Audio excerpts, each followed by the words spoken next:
서울의 심장부 한남동의 가장 높은 곳에 위치한 펜트하우스의 아침은 언제나 세상의 소음과 단절된 채 고요하게 시작되었다. 통유리창 너머로 동틀녘의 보랏빛과 주황빛이 서서히 번지며 거대한 도시의 스카이라인을 황금빛으로 물들이고 있었지만 그 눈부신 풍경은 집안의 무거운 공기를 걷어내지 못했다. 박민주는 익숙하게 침대에서 몸을 일으켰다. 그의 움직임에는 한치의 소리도 없었다. 지난 5년간 그의 모든 행동은 곁에 잠든 아내 한서연을 깨우지 않기 위해 조각된 것처럼 정교해졌다. 그는 잠시 숨을 죽이고 서연의 얼굴을 내려다보았다. 길고 흰 목선, 옅은 색의 입술, 가늘게 떨리는 속눈썹. 한때는 그 얼굴에 피어나는 미소 하나로 온 세상을 다 가진 듯 행복했지만 이제 그녀의 얼굴은 감정이 거세된 아름다운 조각상 같았다. 깊고 어두운 우울의 그늘이 그녀의 영혼을 잠식한 지 5년이라는 세월이 흘렀다. 민주는 조용히 침실을 빠져나와 대리석으로 마감된 차가운 복도를 걸어 주방으로 향했다. 국내 굴지의 IT 기업을 이끄는 회장 박민준. 밖에서는 냉철한 카리스마와 빠른 결단력으로 수천억 원의 프로젝트를 지휘하는 그였지만 이 집 안에서 그의 첫 번째 임무는 아내를 위한 아침 식사를 준비하는 것이었다. 그는 능숙한 솜씨로 냉장고에서 신선한 전복을 꺼내 손질하기 시작했다. 기력이 쇠한 서연을 위해 그가 특별히 배우고 연구한 전복죽이었다. 칼이 도마 위를 부드럽게 오가는 소리, 냄비에서 참기름과 쌀이 볶아지는 고소한 냄새가 적막한 공간을 조금씩 채워갔다. 그는 이 모든 과정에 온 신경을 집중했다. 요리는 그에게 있어 유일하게 허락된 명상의 시간이었고 서연을 향한 그의 변치 않는 사랑을 증명하는 의식이기도 했다. 서연아, 오늘은 제발 조금이라도 먹어주면 좋겠다. 마음속으로 수백 번도 더 되뇌었던 기도였다. 죽이 뭉근하게 끓어오르는 동안 민준의 시선은 거실 벽에 걸린 대형 웨딩 사진에 닿았다. 사진 속에서 서연은 세상 가장 행복한 미소를 지으며 그의 품에 안겨 있었다. 햇살처럼 눈부셨던 여자. 작은 농담에도 까르르 웃음을 터뜨리고 그의 어깨에 기대어 미래를 속삭이던 사랑스러운 아내. 그 모든 것이 마치 아주 먼 전생의 일처럼 아득하게 느껴졌다. 우울증은 예고 없이 찾아왔다. 처음에는 그저 아내가 조금 예민해졌다고 생각했다. 회사의 중대한 인수 합병 문제로 몇 달간 정신없이 바빴던 탓이라 자책했다. 하지만 서연의 미소는 점점 사라졌고 말이 없어졌으며 나중에는 침대 밖으로 나오는 것조차 힘들어했다. 대한민국 최고의 의사들을 찾아다녔고 수많은 상담과 치료를 시도했다. 하지만 그녀의 마음을 올가맨 어둠은 좀처럼 걷히지 않았다. 그렇게 5년이 지났다. 민주는 포기하지 않았다. 그는 자신의 사랑이 그 어떤 약보다 강한 치유제가 될 것이라 굳게 믿었다. 중요한 해외 출장은 모두 취소했고 저녁 약속은 잡지 않았다. 퇴근 후에는 곧장 집으로 돌아와 서연의 곁을 지켰다. 그녀가 잠 못 이루는 밤이면 밤새 등을 토닥여 주었고 악몽을 꾸며 울부짖을 때는 말없이 안아주었다. 그의 세계는 한서연이라는 이름의 행성을 중심으로만 공전했다. 죽이 완성되자 민주는 정갈한 옥색 그릇에 죽을 담아 쟁반에 받쳐들고 침실로 향했다. 그는 침대 옆 협탁에 쟁반을 조심스럽게 내려놓고 부드러운 목소리로 서연을 불렀다. 서연아, 일어났어. 아침 먹자. 내가 당신 좋아하는 전복죽 끓였는데. 서연은 이미 깨어 있었다. 그녀는 창밖을 응시한 채 미동도 하지 않았다. 그녀의 텅 빈 눈동자는 새벽의 빛을 담고 있었지만 그 빛은 그녀의 내면까지 닿지 못하고 표면에서 흩어졌다. 입맛이 없어. 오랜 침묵 끝에 흘러나온 그녀의 목소리는 물기 없이 메말라 있었다. 민준에게는 이미 너무나도 익숙한 대답이었다. 그는 실망감을 애써 감추며 침대 가장자리에 걸터 앉았다. 그래도 한 숟가락만. 당신 건강 생각해야지. 병원에서도 아침은 꼭 챙겨 먹으라고 했잖아. 그의 목소리는 다정했지만 그 속에는 간절한 애원이 담겨 있었다. 서연은 천천히 고개를 돌려 그를 보았다. 그녀의 눈빛에는 아무런 감정도 담겨 있지 않았다. 고마움도 미안함도 사랑도 아니었다. 그저 모든 것을 체념한 듯한 깊은 공허함만이 존재했다. 나 때문에 힘들지. 그런 말 하는 거 아니야. 하나도 안 힘들어. 당신이 내 곁에만 있어주면 돼. 민주는 거짓말을 했다. 사실 그는 지쳐 있었다. 영혼이 닳아 없어지는 기분이었다. 밑 빠진 독에 물을 붓는 것처럼 그의 모든 노력과 사랑은 서연의 깊이를 알 수 없는 우울 속으로 흔적도 없이 사라져버리는 것 같았다. 하지만 그는 결코 내색할 수 없었다. 그가 무너지면 서연은 정말로 끝이라고 생각했다. 그는 숟가락을 들어 죽을 조금 떠서 서연의 입가로 가져갔다. 그녀는 잠시 망설이는 듯하더니 이내 작게 입을 벌렸다. 민준의 얼굴에 찰나의 안도감이 스쳤다. 하지만 그녀는 죽을 삼키지 못하고 이내 고개를 돌려버렸다. 작은 기침과 함께 죽이 그녀의 입가에서 흘러내렸다. 미안해. 정말 미안해, 민준 씨. 서연의 어깨가 가늘게 떨리기 시작했다. 그녀는 이불을 머리끝까지 뒤집어 쓴 채 아이처럼 흐느꼈다.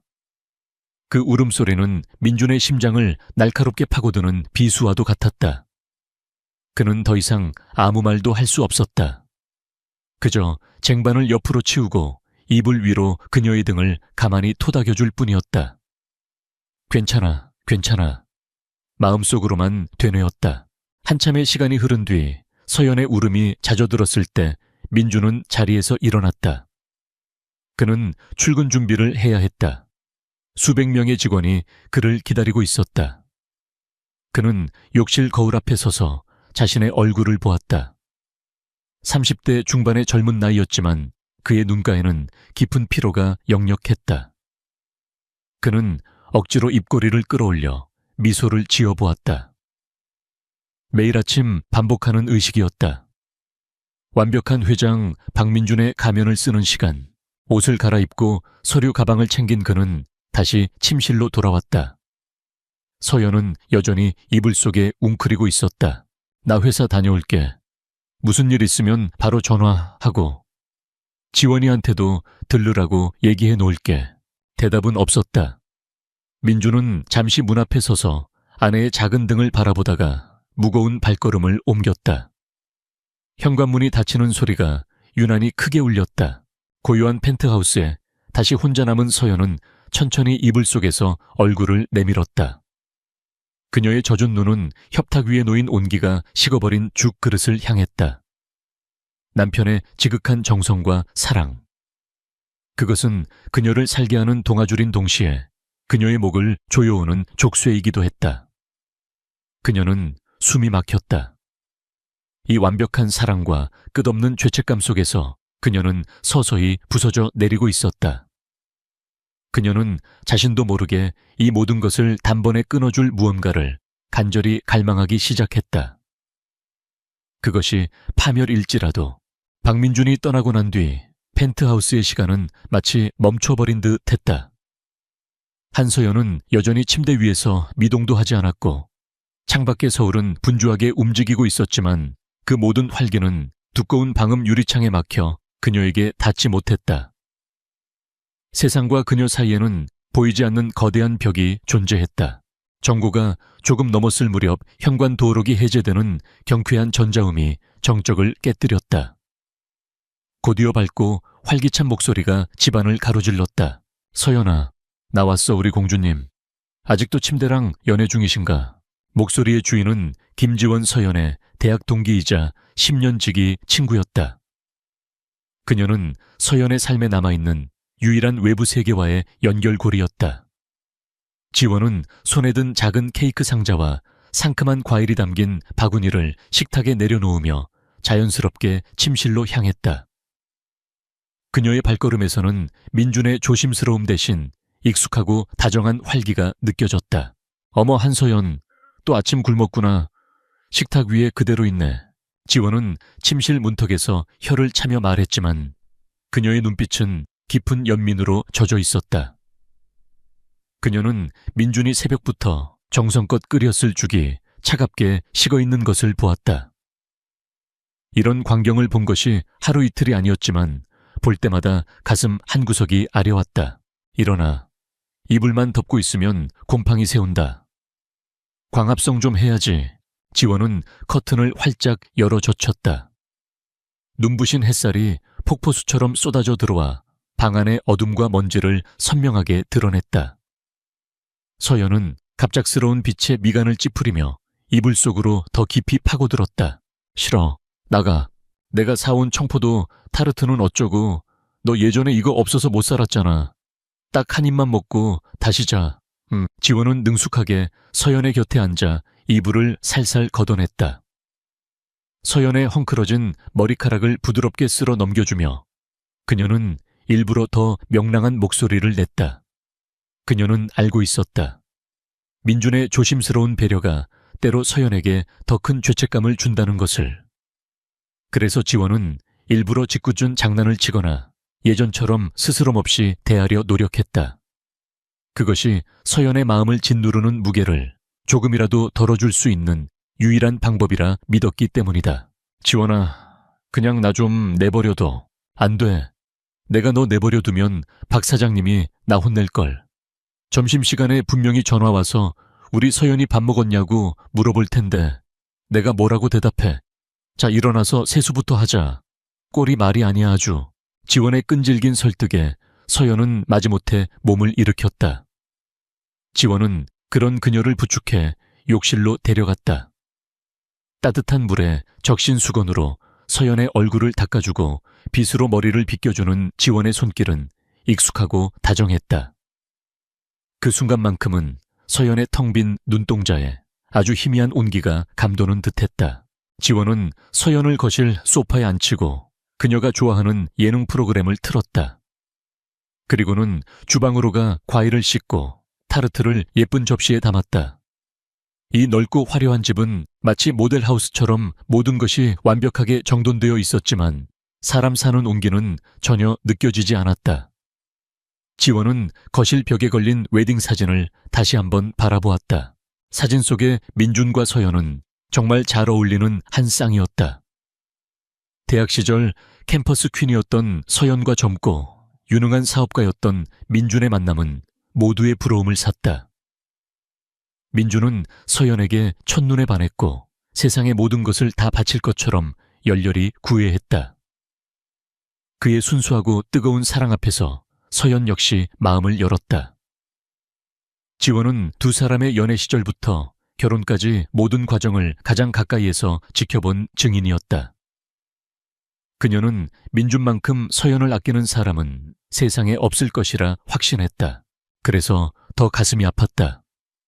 서연이 아프기 시작했을 때 민준이 어떻게 변해갔는지를 그녀는 똑똑히 보았다. 밤샘 간호는 기본이었고 아내의 병에 대해 공부하겠다며 집안 서재를 심리학과 의학 서적으로 가득 채웠다.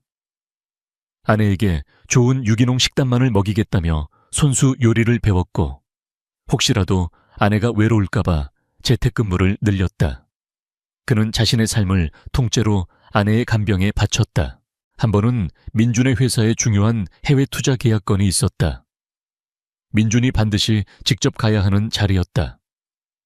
하지만 출국 전날 밤 서연이 극심한 불안 증세를 보이며 발작을 일으켰다.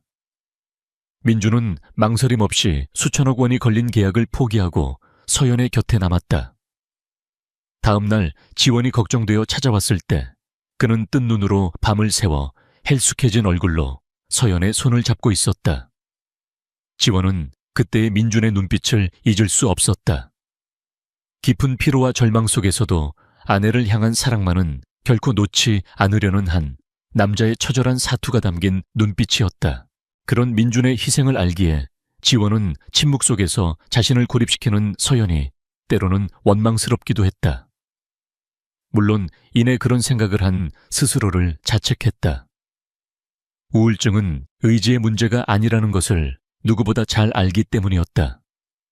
서연 역시 이 상황을 벗어나고 싶을 것이다. 그녀는 세상에서 가장 따뜻하고 사랑스러운 친구였다. 이 모든 비극의 시작이 어디였을까? 지원은 문득 서연의 과거 한 구석에 자리 잡고 있던 한 사람의 이름을 떠올렸다. 설마 아직도 윤태석 그 사람 때문은 아니겠지. 윤태석. 서연이 민준을 만나기 전 대학 시절의 불꽃처럼 뜨겁게 사랑했던 첫사랑. 예술가적 기질이 다분하고 자유로운 영혼을 가진 남자였다. 그들의 사랑은 아름다웠지만 위태로웠다. 결국 태석이 일방적으로 유학을 떠나며 그들의 관계는 허무하게 끝나버렸다. 그 이별 후 서연은 오랫동안 힘들어했다. 민준의 꾸준한 사랑이 아니었다면 그녀는 아마 더 오래 방황했을 것이다. 지원은 애써 그 이름을 머릿속에서 지웠다. 이미 10년도 더 지난 일이었다. 이제 와서 그가 서연의 병과 무슨 상관이 있겠는가. 지원아. 생각에 잠겨있던 지원은 서연의 목소리에 화들짝 놀랐다. 서연이 소파에 앉아 그녀를 부르고 있었다. 왜 그래? 타르트 맛없어. 아니, 맛있어. 서연의 손에는 포크가 들려 있었고 접시 위의 타르트는 아주 조금이지만 줄어들어 있었다. 지원의 얼굴에 진심으로 기쁜 미소가 번졌다. 그것 봐 먹으니까 좋잖아. 과일도 좀 먹어봐. 달고 맛있어. 서연은 포크를 내려놓고 한참을 망설이다가 입을 열었다. 그녀의 목소리는 여느 때처럼 힘이 없었지만 그 안에는 무언가 다른 감정이 섞여 있었다. 민준 씨한테 너무 미안해. 그 사람은 나 때문에 모든 걸 포기했어. 자신의 시간, 자신의 꿈, 자신의 인생까지도. 나는 그 사람의 발목을 잡고 있는 족쇄야. 서연아, 그런 생각 하지 마. 민준 씨는 한 번도 그렇게 생각한 적 없어. 그는 널 사랑하는 거야. 사랑. 서연은 자조적인 웃음을 흘렸다. 이게 사랑일까? 아니면 동정일까? 아니면 벗어날 수 없는 책임감일까? 나는 그 사람의 그 완벽한 사랑을 받을 자격이 없어. 매일 아침 그 사람 얼굴을 볼 때마다 숨이 막혀. 내가 그를 불행하게 만들고 있다는 생각에 미쳐버릴 것 같아. 서연의 고백은 지원의 가슴을 후벼 팠다. 그녀가 이런 생각을 하고 있을 줄은 몰랐다. 민준의 헌신적인 사랑이 오히려 그녀를 올가매는 감옥이 되어버린 것이다. 지원은 뭐라고 위로의 말을 해야 할지 알 수 없었다. 그때 지원의 휴대전화가 울렸다. 화면에 뜬 이름은 박민준이었다. 그녀는 서연의 눈치를 살피며 전화를 받았다. 여보세요, 민준 씨. 지원아, 바쁜데 미안해. 서연이 좀 어때? 뭐 좀 먹었어? 수화기 너머로 들려오는 민준의 목소리에는 숨길 수 없는 걱정이 가득했다. 지원은 애써 밝게 대답했다. 그럼 지금 내가 사온 타르트 먹고 있어. 아주 잘 지내니까 걱정 말고 회의에 집중해요. 정말 다행이다. 정말 고마워, 지원아. 너밖에 없다. 짧은 통화였지만 지원은 그 안에 담긴 민준의 안도감과 고마움을 고스란히 느낄 수 있었다. 전화를 끊고 나니 마음이 더 복잡해졌다. 이 두 사람 사이에서 그녀는 위태로운 줄타기를 하는 광대 같았다. 지원은 그 후로도 한참을 더 서연의 곁에 머물렀다. 함께 예능을 보며 웃어주기도 하고 옛날 이야기를 꺼내며 추억에 잠기기도 했다. 해가 저물어갈 무렵 그녀는 돌아갈 채비를 했다. 현관에서 신발을 신는 지원을 보며 소파에 앉아있던 서연이 나지막이 말했다. 지원아, 만약에, 아주 만약에 말이야. 서연은 창밖의 노을을 바라보며 말을 이었다. 그녀의 옆모습이 유난히 위태로워 보였다. 내가 모든 걸 버리고 어디론가 사라져 버린다면 넌 날 미워하게 될까? 그 질문은 차가운 비수처럼 지원의 심장에 박혔다. 온몸에 소름이 돋는 듯한 불길한 예감이 그녀를 덮쳤다. 지원은 애써 태연한 척 웃으며 대답했다. 쓸데없는 소리 하지 마. 네가 어딜 가. 네 집은 여기고 네 곁엔 박 사장님이랑 내가 있잖아.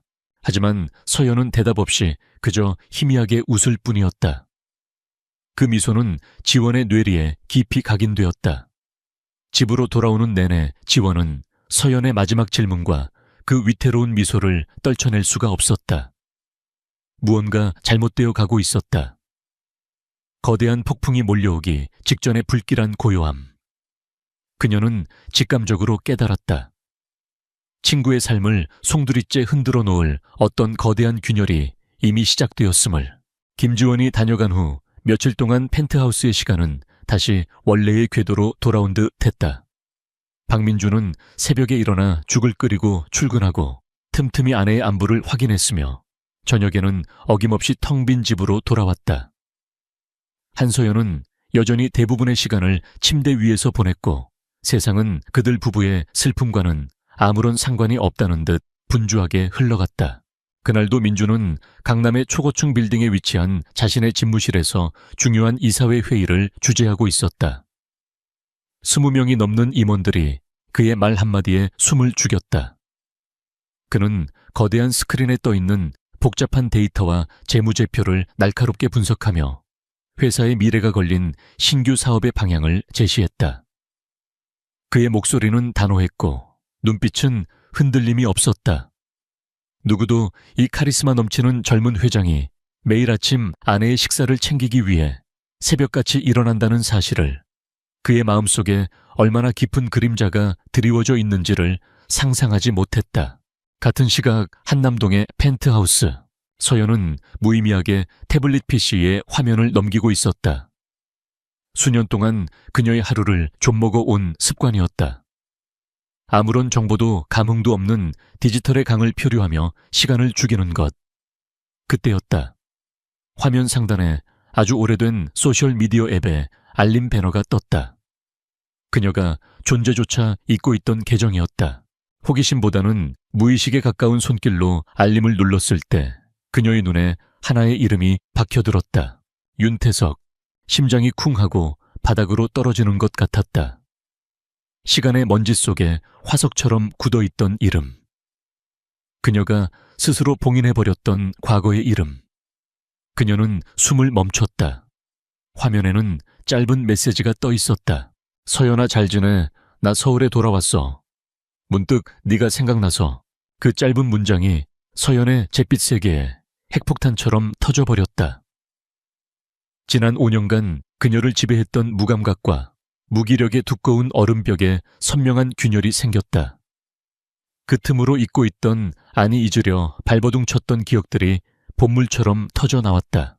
물감 냄새가 가득했던 그의 작은 작업실. 캔버스 앞에서 열정에 불타던 그의 옆모습 투박하지만 따뜻했던 그의 손 세상을 다 가진 것처럼 자유롭게 웃던 그의 웃음소리. 민준의 안정적이고 빈틈없는 사랑과는 정반대에 있던 불안했지만 매 순간이 살아있음을 느끼게 했던 격정적인 사랑의 기억. 그 기억들은 그녀의 우울증이라는 병마조차 잠시 잊게 할 만큼 강렬했다. 서연은 저도 모르게 태블릿을 떨어뜨렸다. 마룻바닥에 부딪히는 둔탁한 소리가 현실감을 일깨웠다. 그녀의 호흡이 거칠어졌다. 그녀는 비틀거리며 일어나 침실의 전신 거울 앞으로 다가갔다. 거울 속에는 낯선 여자가 서 있었다. 생기 없이 푸석한 피부 윤기를 잃은 머리카락 무엇보다도 모든 빛을 잃어버린 텅 빈 눈동자. 그녀는 자신의 모습에 소스라치게 놀랐다. 이게 지금의 한서연이란 말인가? 태석이 기억하는 햇살처럼 빛나던 20살의 한서연은 어디로 사라져 버렸는가? 그 순간 절망의 밑바닥에서 아주 강렬한 욕망이 불꽃처럼 피어올랐다. 다시 예전의 모습으로 돌아가고 싶다. 다시 아름다워지고 싶다. 그에게 지금의 이 비참한 모습을 보여주고 싶지 않다. 그녀를 짓누르던 무기력 대신 처절한 열망이 그녀의 몸을 움직이기 시작했다. 그날 저녁 민주는 평소보다 조금 늦게 귀가했다. 그는 피곤했지만 아내를 볼 생각에 마음 한편이 늘 그렇듯 무거우면서도 애틋했다. 그런데 현관문을 열고 들어선 순간 그는 미묘한 위화감을 느꼈다. 늘 닫혀있던 거실 창문이 활짝 열려 시원한 밤 공기가 들어오고 있었고 집안의 공기가 평소와는 다르게 정체되어 있지 않았다. 그리고 아내가 보였다. 늘 침실에만 있던 그녀가 거실 소파에 앉아 있었다. 평소 입던 늘어진 파자마가 아닌 몇 년 동안 옷장 깊숙한 곳에 걸려있던 하늘색 원피스를 입고 있었다. 헝클어져 있기만 하던 머리는 단정하게 빗겨 있었고 창백한 입술에는 희미하게나마 생기가 돌았다. 민준의 심장이 세차게 뛰기 시작했다. 희망. 너무나도 오랜만에 느껴보는 감정이었다. 정말 혹시 아내가 나아지고 있는 걸까? 지원이가 다녀간 후로 무언가 바뀐 걸까? 그는 조심스럽게 아내에게 다가갔다. 기쁨을 들키지 않으려 애쓰며 그는 최대한 차분한 목소리로 말했다. 서연아, 오늘 좋아 보이네. 서연은 그를 돌아보았다. 그녀의 눈빛은 여전히 어딘가 먼 곳을 향해 있었지만 이전의 완전한 공허함과는 달랐다. 무언가에 대한 기대와 불안이 뒤섞인 복잡한 떨림이 있었다. 그냥 답답해서 나와 있었어. 그녀는 짧게 대답하고는 다시 손에 든 휴대전화로 시선을 돌렸다. 민주는 순간 가슴이 서늘해지는 것을 느꼈다. 아내에게 생기가 돌아왔다. 하지만 그 생기는 자신을 향한 것이 아니었다. 그녀의 모든 신경은 손안의 작은 기계에 집중되어 있었다. 민주는 애써 서운함을 삼키며 그녀의 옆에 앉았다. 저녁은 뭐 먹고 싶은 거 있어? 뭐든 말만 해. 아니, 생각 없어. 대답은 여전히 단호했지만 그 안에는 이전과 다른 미세한 감정의 파동이 있었다. 마치 중요한 무언가를 기다리는 사람처럼 그녀는 초조해 보였다. 그날 이후 서연의 변화는 더욱 뚜렷해졌다. 그녀는 아침에 스스로 일어나는 날이 많아졌다. 민준이 끓여놓은 죽을 여전히 먹지는 않았지만 대신 요거트나 과일을 찾았다. 그녀는 인터넷 쇼핑몰을 들여다보며 새 옷을 주문하기 시작했고 외출하지도 않으면서 화장대 앞에 앉아있는 시간이 길어졌다. 그녀의 손에서는 휴대전화가 떠나는 법이 없었다. 그녀는 누군가와 계속해서 메시지를 주고받는 듯했고 화면을 보며 누구도 알아채지 못할 만큼 작은 미소를 짓기도 했다. 민준의 마음속에서 피어났던 희망의 싹은 날이 갈수록 고통스러운 의심으로 변해갔다. 그는 미칠 것 같았다. 아내가 되찾은 생기의 원천이 자신이 아니라는 사실, 그녀의 세계에 자신이 모르는 누군가가 침입했다는 사실이 그를 괴롭혔다. 그는 몇 번이고 물어보려 했다. 누구와 그렇게 연락하는 거냐고, 무슨 일이 있는 거냐고. 하지만 차마 입이 떨어지지 않았다. 겨우 안정을 찾아가는 아내를 다시 자극하게 될까봐 두려웠다. 그리고 그 대답을 듣는 것이 더 두려웠다. 그러던 어느 날 밤이었다. 중요한 계약서 검토 때문에 민주는 서재에서 늦게까지 일을 하고 있었다. 잠시 머리를 식히러 나온 그는 거실을 지나치다가 창가에 서 있는 서연의 뒷모습을 보았다. 그녀는 전화를 하고 있었다. 민주는 자기도 모르게 그림자 속에 몸을 숨겼다. 수화기 너머의 목소리는 들리지 않았다. 하지만 아내의 목소리는 너무나도 선명하게 들려왔다. 그가 지난 5년간 단 한 번도 들어보지 못했던 목소리였다. 수줍음과 설렘, 그리고 숨막히는 그리움이 뒤섞인 목소리. 사랑에 빠진 여자의 목소리였다. 응, 나도 보고 싶었어. 정말 많이. 아니야, 힘든 거 이제 없어. 당신이 돌아왔으니까.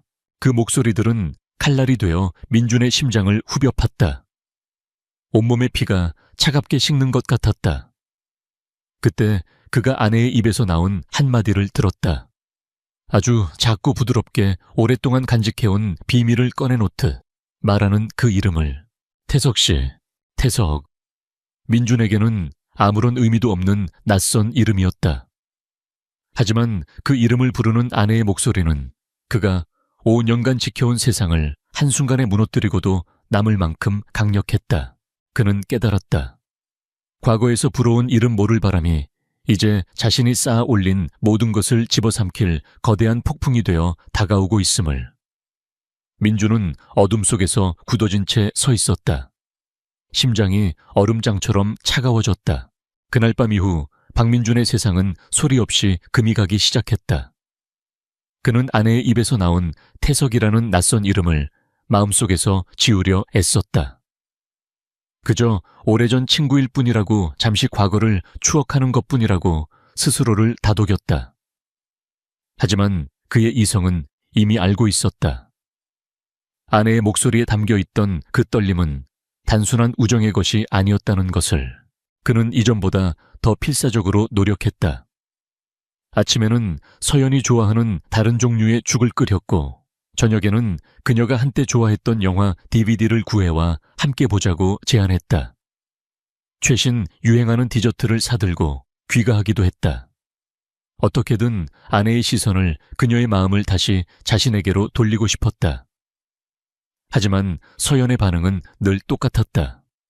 희미한 미소를 띤 채 고마워요 민준 씨라고 말할 뿐 그녀의 눈은 결코 그에게 머무르지 않았다. 그녀의 영혼은 이미 이 집을 떠나 다른 곳을 부유하고 있었다. 변화는 예상보다 빠르게 찾아왔다. 며칠 뒤 맑게 갠 어느 오후였다. 민준이 막 중요한 화상회의를 마쳤을 때 서연에게서 문자가 왔다. 저 잠깐 산책 좀 하고 올게요. 민준은 그 짧은 문장을 몇 번이고 다시 읽었다. 지난 몇 년간 혼자서 외출하겠다는 말은 단 한 번도 한 적이 없던 아내였다. 이것은 분명 좋은 신호였다. 그녀가 스스로 세상 밖으로 나가려 한다는 것. 하지만 심장 한구석에서는 차가운 불안감이 싹 텄다. 이 외출의 목적지가 그가 상상하는 그곳일까봐 두려웠다. 그의 손가락이 잠시 허공에서 망설였다. 수많은 질문이 머릿속을 맴돌았지만 그는 결국 가장 간단하고 안전한 답장을 보냈다. 그래, 다녀와요. 너무 무리하지 말고 조심하고. 그렇게 허락하고 난 뒤 그는 지독한 초조함에 휩싸였다. 1시간, 2시간. 시간이 흐를수록 그의 상상력은 온갖 끔찍한 그림들을 그려냈다. 그는 결국 참지 못하고 김지원에게 전화를 걸었다. 지원아, 혹시 오늘 서연이랑 만나기로 했어. 아니, 오늘은 약속 없는데 왜 무슨 일 있어? 지원의 해맑은 대답은 민준의 마지막 희망을 꺾어버렸다. 그는 애써 아무렇지 않은 척 둘러댔지만 지원은 그의 목소리에 담긴 불안을 놓치지 않았다. 민준 씨, 서연이한테 무슨 문제 생긴 거야? 아니야, 그냥 오늘 혼자 산책 나간다고 해서. 걱정돼서 그래. 전화를 끊고 난 민준은 더 이상 업무에 집중할 수 없었다. 그의 세상은 이제 집이라는 공간에 보이지 않는 남자와 함께 있을 아내라는 존재에 완전히 종속되어 버렸다. 한편 5년 만에 처음으로 혼자 집을 나선 서연은 심장이 터질 것처럼 뛰는 것을 느꼈다. 익숙하면서도 낯선 서울의 거리 사람들의 소음, 자동차 경적 소리. 모든 것이 비현실적으로 다가왔다. 그녀는 택시를 타고 약속 장소인 삼청동의 한적한 갤러리로 향했다.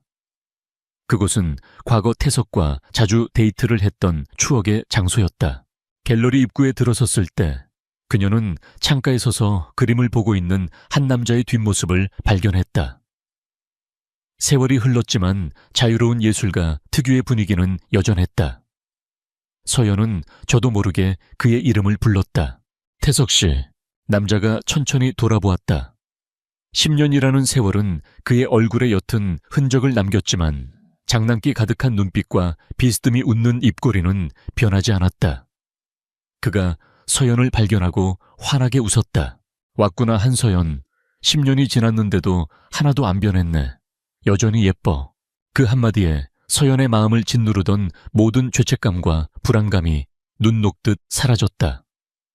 그녀는 잊고 있었다. 누군가에게 여자로서 보여지는 느낌을. 지난 5년간 그녀는 그저 환자일 뿐이었다.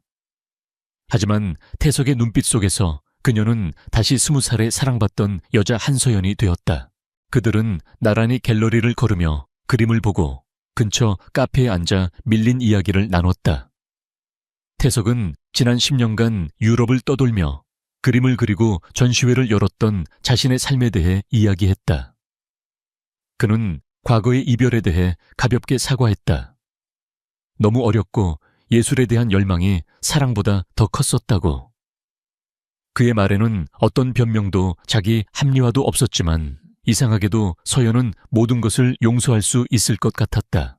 넌 어떻게 지냈어? 결혼했다고 들었는데 태석의 질문에 서연은 잠시 망설였다. 그녀는 자신의 지난 5년을 어떻게 설명해야 할지 알 수 없었다. 그녀는 결국 가장 간단한 거짓말을 택했다. 그냥 평범하게 지냈어. 그녀는 남편의 헌신적인 사랑과 자신의 지독했던 우울증에 대해서는 한마디도 꺼내지 않았다. 이 재회의 순간을 그 어두운 이야기들로 망치고 싶지 않았다. 그녀는 그저 태석이 기억하는 밝고 사랑스러운 서연이고 싶었다. 2시간 남짓의 짧은 만남이었지만 서연에게는 마치 마법 같은 시간이었다. 집으로 돌아오는 택시 안에서 그녀는 창문에 비친 자신의 얼굴을 보았다. 희미하게 혈색이 돌고 입가에는 미소가 걸려 있었다. 그녀는 생각했다. 이건 잘못된 게 아니야. 난 다시 살아나고 있어. 이건 나를 위한 치유야. 그날 이후 서연의 비밀스러운 외출은 점점 잦아졌다. 산책이라는 핑계는 친구와의 약속, 쇼핑 등으로 다양해졌다.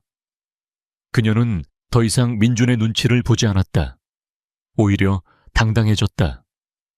그녀가 밝아질수록 민준의 마음은 더욱 깊은 어둠 속으로 가라앉았다. 그는 아내의 옷에서 희미하게 배어있는 낯선 남자의 스킨 향을 맡았다. 그녀의 가방 속에서 발견한 자신과 함께 간 적 없는 전시회의 티켓을 보았다. 아내가 잠든 사이 그녀의 휴대전화를 열어보고 싶은 끔찍한 충동과 싸워야 했다. 그는 매일 밤 잠을 설쳤고 회사에서는 실수를 연발했다. 수백 명의 직원을 책임지는 회장의 모습은 온데간데 없고 아내의 배신을 직감하며 서서히 무너져 내리는 한 남자만이 남아있을 뿐이었다. 결국 그는 더 이상 견딜 수 없었다. 의심의 지옥 속에서 스스로를 불태우느니 차라리 잔인한 진실을 마주하는 편이 낫겠다고 결심했다. 그날 오후 그는 비서에게 모든 일정을 취소하라고 지시했다. 그리고 집으로 돌아와 자신의 차 안에서 잠복했다. 아파트 주차장이 내려다 보이는 구석진 곳이었다. 1시간쯤 지났을까. 로비에서 서연이 걸어 나왔다. 그가 사준 옷 중에서 가장 화사한 베이지색 트렌치코트를 입고 가벼운 핸드백을 든 모습이었다. 그녀는 마치 소풍을 가는 소녀처럼 발걸음이 가벼워 보였다. 서연은 주위를 잠시 살피더니 길가에 멈춰서는 검은색 세단에 올라탔다. 민준의 심장이 멎는 것 같았다. 그는 핸들을 쥔 손에 힘을 주며 그 차의 뒤를 조심스럽게 좁기 시작했다. 차는 서울 시내를 빠져나가 경기도 외곽의 한적한 호수공원으로 향했다. 민준의 머릿속이 하얗게 비어버렸다. 이곳은 민준이 서연에게 프로포즈했던 장소였다. 민준은 멀찌감치 차를 세우고 두 사람이 차에서 내리는 모습을 지켜보았다. 서연이 먼저 내렸고 운전석에서는 한 남자가 뒤따라 내렸다. 민준은 그 남자의 얼굴을 똑똑히 보았다. 날렵한 턱선과 서글서글한 눈매. 낯선 얼굴이었지만 동시에 아내의 입에서 나왔던 그 이름과 완벽하게 일치하는 얼굴이었다. 유령에게 드디어 실체가 생긴 순간이었다. 태석은 차문을 닫고 다가와 자연스럽게 서연의 어깨를 감싸 안았다. 그리고 서연은 그의 아내는 아무런 저항 없이 그의 품에 기댔다. 두 사람은 호숫가를 나란히 걸으며 웃고 이야기했다. 멀리서도 서연의 얼굴에 피어난 행복한 미소가 선명하게 보였다. 민준이 지난 5년간 단 한 번도 보지 못했던 되찾고 싶어 그토록 발버둥 쳤던 바로 그 미소였다. 한순간 태석이 걸음을 멈추고 서연의 얼굴을 감싸쥐었다. 그리고 부드럽게 그녀에게 입을 맞추었다. 그 광경을 본 순간 민준의 세상은 완전히 무너져 내렸다. 소리 없는 비명이 그의 내면에서 터져 나왔지만 입 밖으로는 아무 소리도 새어나오지 않았다. 그는 그저 핸들을 쥔 손이 하얗게 질리도록 힘을 줄 뿐이었다. 그의 헌신, 그의 사랑, 그의 5년이라는 시간. 그 모든 것이 눈앞에 저 잔인한 풍경 앞에서 한 줌의 재가 되어 흩어지고 있었다. 배신감보다 더 깊은 허무가 그의 온몸을 잠식했다. 그는 차 안에서 자신이 프로포즈했던 바로 그 장소에서 아내가 다른 남자와 입을 맞추는 모습을 망연자실하게 바라보고 있었다. 호수 공원에서 집으로 돌아오는 길은 박민준에게 생애 가장 긴 시간이었다. 그의 머릿속은 텅 비어 있었지만 눈앞에서는 방금 본 광경이 무한히 반복 재생되고 있었다. 아내의 행복한 미소, 낯선 남자의 품에 안겨있던 모습, 그리고 두 사람의 입맞춤. 그 잔인한 장면들은 그의 영혼에 지워지지 않을 낙인처럼 새겨졌다. 그는 자신이 어떻게 운전해서 집까지 왔는지조차 기억하지 못했다. 세상의 모든 소리와 색깔이 사라지고 오직 거대한 이명과 잿빛의 허무만이 그를 감싸고 있었다. 집에 도착한 그는 기계적으로 차를 주차하고 펜트하우스로 올라갔다. 불이 꺼진 집은 거대한 무덤처럼 고요하고 차가웠다. 그는 불을 켜지 않았다. 어둠이 차라리 위안이 되었다. 그는 주방으로 가 평소에는 손도 대지 않던 독한 위스키를 병째 꺼내 들었다. 그리고는 거실 통유리창 앞에 서서 서울의 화려한 야경을 무심하게 내려다보았다. 수많은 불빛들이 도시의 혈관을 따라 흐르고 있었지만 그의 눈에는 그저 멀고 차가운 별들의 무덤처럼 보일 뿐이었다. 시간이 얼마나 흘렀을까? 현관문이 열리는 소리가 들렸다. 서연이 돌아온 것이다. 민주는 움직이지 않았다. 그는 술잔을 든 채 어둠 속에서 그림자처럼 서 있었다. 서연은 가벼운 콧노래를 흥얼거리며 안으로 들어섰다. 그녀의 얼굴에는 아직도 행복감과 설렘의 잔상이 남아 있었다. 그녀는 어둠 속에 서 있는 남편의 형체를 발견하고는 놀라 불을 켰다. 민준 씨, 아직 안 자고 있었어요. 왜 불도 안 켜고? 그녀의 목소리는 평소보다 한 톤 높았고 그 안에는 미처 감추지 못한 들뜬 기색이 섞여 있었다. 그녀는 남편의 싸늘한 분위기를 아직 감지하지 못했다. 민주는 천천히 몸을 돌려 그녀를 마주 보았다. 그의 얼굴은 감정을 읽을 수 없을 만큼 굳어 있었지만 그의 눈은 지옥의 심연처럼 깊고 어두웠다. 그는 나지막이 그러나 얼음장처럼 차가운 목소리로 물었다. 산책 즐거웠어요. 그 한마디에 서연의 얼굴에서 미소가 사라졌다. 그녀의 심장이 철렁 내려앉았다. 민준의 목소리는 평소의 다정함이라고는 찾아볼 수 없는 서늘한 칼날 같았다. 네, 그냥 바람 좀 쐬고. 그녀는 본능적으로 거짓말을 하려 했지만 민준의 시선 앞에서 목소리가 떨려 나왔다. 민준이 천천히 그녀에게로 한 걸음 다가왔다. 그의 손에 들린 위스키 잔이 위태롭게 흔들렸다. 호수는 여전히 아름답던가요? 서연의 얼굴이 하얗게 질렸다. 그가 알고 있다. 모든 것을 보았다. 더 이상 변명은 통하지 않았다. 그녀의 몸이 굳어졌다. 언제부터였어? 민준의 목소리는 이제 분노로 미세하게 떨리고 있었다. 내가 매일 아침 당신을 위해 죽을 끓이고 당신이 잠 못 드는 밤마다 뜬 눈으로 곁을 지키고 당신 때문에 내 인생을 통째로 저당 잡혀 사는 동안 당신은 다른 남자 품에서 웃고 있었나? 언제부터였냐고 물었어, 한서연. 그가 처음으로 그녀에게 소리쳤다. 그 고함 소리에 서연은 움찔했지만 궁지에 몰린 쥐가 고양이를 물듯 그녀의 내면에서도 방어적인 분노가 치밀어 올랐다. 알아버렸으면 됐잖아요. 뭘 더 원하는 건데요? 뭘 원하냐고. 민주는 기가 막힌다는 듯 허탈한 웃음을 터뜨렸다. 내가 뭘 원하는지 몰라. 5년이야. 내가 당신이라는 지옥 속에서 희망 하나만 붙들고 버텨온 시간이 5년이라고. 근데 당신은 어떻게 나한테 이럴 수가 있어? 내가 당신한테 뭘 그렇게 잘못했는데. 그의 절규에 서연의 눈에 눈물이 차올랐다. 하지만 그 눈물은 미안함이나 죄책감의 눈물이 아니었다. 오랫동안 억눌려왔던 원망과 분노의 눈물이었다. 당신은 잘못한 거 없어. 당신은 너무 완벽해서 그 완벽함이 날 숨 막히게 했단 말이야. 그녀가 마침내 폭발했다. 그녀의 목소리는 날카로운 비명처럼 거실을 갈랐다. 당신은 언제나 날 환자로만 봤잖아. 깨지기 쉬운 유리 인형처럼 불쌍하고 가여운 환자. 당신의 그 지긋지긋한 동정과 배려 속에서 난 매일매일 죽어가고 있었다고. 내가 뭘 원하는지, 내가 왜 아픈지 한 번이라도 제대로 물어본 적 있어. 당신은 그저 당신 방식대로 날 사랑하고, 날 통제하고, 날 당신의 희생이라는 감옥 속에 가둬뒀을 뿐이야. 민주는 자신의 귀를 의심했다. 그의 희생이, 그의 사랑이 감옥이라고 말하는 아내의 말을 이해할 수 없었다. 서연은 멈추지 않았다. 한번 터져나온 독은 걷잡을 수 없이 흘러나왔다. 하지만 그 사람은 달라. 태석 씨는 날 환자로 보지 않아. 그는 날 여자로 봐준다고.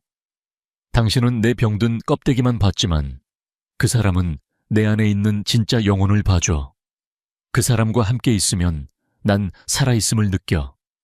당신과 함께 있으면 질식할 것 같은데 그 사람 곁에서는 비로소 숨을 쉴 수 있단 말이야.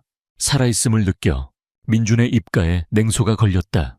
그래서 내가 당신을 위해 내 모든 걸 포기하는 동안 당신은 그놈이랑 붙어먹으면서 살아있음을 느꼈다. 이 말인가? 말 함부로 하지 마. 함부로 지금 누구한테 함부로라는 거야. 내 인생을 통째로 부정당했는데 이 정도 말도 못해. 당신이 말하는 그 영혼이라는 게 고작 첫사랑과의 불륜으로 되찾을 수 있는 거라면 차라리 당신이 계속 아팠던 게 나았을지도 모르겠군. 민준의 잔인한 말에 서연의 뺨 위로 눈물이 흘러내렸다. 그녀는 손등으로 눈물을 거칠게 닦아내며 그를 쏘아보았다. 그래, 당신 말이 맞아. 당신의 그 희생, 내가 원한 줄 알아. 단 한 번도 원한 적 없어. 난 당신의 그 위대한 사랑과 동정, 그 무거운 책임감에 짓눌려서 썩어가고 있었어. 당신은 성인군자인 척 내 곁을 지켰겠지만 난 당신 때문에 매일이 지옥이었어. 지옥. 그 한마디가 민준의 마지막 남은 이성의 끈을 끊어버렸다. 그가 지키려 했던 모든 것이 부정당하는 순간이었다. 그가 손에 들고 있던 위스키 잔을 벽에 던져버렸다. 유리잔이 산산조각나며 요란한 파열음을 냈다. 서연이 놀라 어깨를 떨었다. 거실에는 잠시 무거운 침묵이 흘렀다. 깨진 유리 조각처럼 두 사람의 관계도 돌이킬 수 없이 부서져 버렸다. 민주는 더 이상 아무 말도 하지 않았다. 아니, 할 수 없었다. 모든 에너지가 고갈된 사람처럼 그는 깊은 허무감에 휩싸였다. 그가 사랑했던 여자는 이제 없었다. 눈앞에 이 여자는 자신의 사랑을 원망하고 자신의 희생을 경멸하는 낯선 괴물일 뿐이었다. 침묵을 깬 것은 서연이었다. 그녀는 눈물을 그치고 차갑게 식은 눈으로 그를 바라보았다. 그녀의 목소리에는 어떤 감정도 실려 있지 않았다. 우리 그만하자. 이 지옥 이제 끝내고 싶어. 그녀는 마치 사형 선고를 내리듯 그들의 관계에 종지부를 찍었다. 민주는 아무 대답도 하지 못했다. 그는 그저 망연자실하게 서서 자신을 무너뜨린 여자를 자신이 사랑했던 모든 것의 폐허를 바라볼 뿐이었다. 그가 지키려 했던 세상은 바로 그가 지키려 했던 사람의 손에 의해 완벽하게 파괴되었다. 그날 밤의 폭풍이 지나간 후 펜트하우스는 완벽한 침묵의 지배를 받게 되었다. 그곳은 더 이상 집이 아니었다. 한때 사랑을 속삭이고 아픔을 보듬고 희망을 꿈꾸던 공간은 이제 감정의 폐허가 되어버렸다. 박민준과 한서연은 같은 공간에 있었지만 서로 보이지 않는 유령처럼 스쳐 지나갔다. 대화는 사라졌고 눈 맞춤도 없었다. 공기는 납처럼 무거웠고 숨을 쉴 때마다 부서진 유리 조각을 들이마시는 듯한 고통이 느껴졌다. 민주는 더 이상 아내를 위해 죽을 끓이지 않았다. 서연 역시 더 이상 그에게 무언가를 요구하거나 기대하지 않았다. 며칠 동안 민주는 텅 빈 껍데기처럼 회사를 오갔다. 그는 이사회를 주재하고 수백억 원짜리 계약서에 사인을 했지만 그의 영혼은 한남동의 그 차가운 펜트하우스에 갇혀 있었다. 그는 깨달았다. 모든 것이 끝났다는 것을. 아내가 뱉어낸 그 잔인한 말들은 그의 마지막 희망마저 죄로 만들어버렸다. 더 이상 싸울 힘도 붙잡을 이유도 남아있지 않았다. 그는 결국 자신의 비서이자 가장 신뢰하는 신복에게 전화를 걸었다. 김 변호사님께 연락해서 이혼 서류 준비해달라고 전해주게. 수화기 너머의 비서는 잠시 말을 잇지 못했다. 하지만 이내 프로페셔널한 목소리로 대답했다. 알겠습니다, 회장님. 민주는 아무런 추가 지시도 하지 않았다. 재산 분할 위자료, 그 어떤 것도 상관없었다. 그는 그저 이 지독한 연극을 가능한 한 빨리 끝내고 싶을 뿐이었다. 이혼 절차는 놀라울 만큼 신속하게 진행되었다. 마치 5년간의 결혼 생활이 아무것도 아니었다는 듯 법률 용어와 서류들이 그들의 관계를 차갑게 해체해 나갔다. 서연은 자신의 변호사를 통해 원하는 바를 전달해왔다. 그녀는 위자료를 원치 않았다. 다만 결혼 전 자신이 소유했던 작은 자산과 현재 살고 있는 펜트하우스를 떠나 조용히 살 수 있는 작은 아파트 하나만을 요구했다. 그녀는 민준의 돈이 아니라 그에게서의 완벽한 자유를 원했다. 민준은 모든 조건에 군말 없이 동의했다. 그리고 마침내 모든 것을 끝내는 날이 왔다. 두 사람은 강남의 한 법무법인 사무실에서 만났다. 딱딱한 가죽 소파와 무거운 마호가니, 테이블이 놓인 감정이라고는 조금도 비집고 들어올 틈이 없어 보이는 공간이었다. 민주는 며칠 사이에 눈에 띄게 수척해져 있었다. 잘 다려진 최고급 슈트는 그의 텅 빈 눈빛과 대조되어 더욱 처연해 보였다. 그는 창밖을 보며 아무 말도 하지 않았다.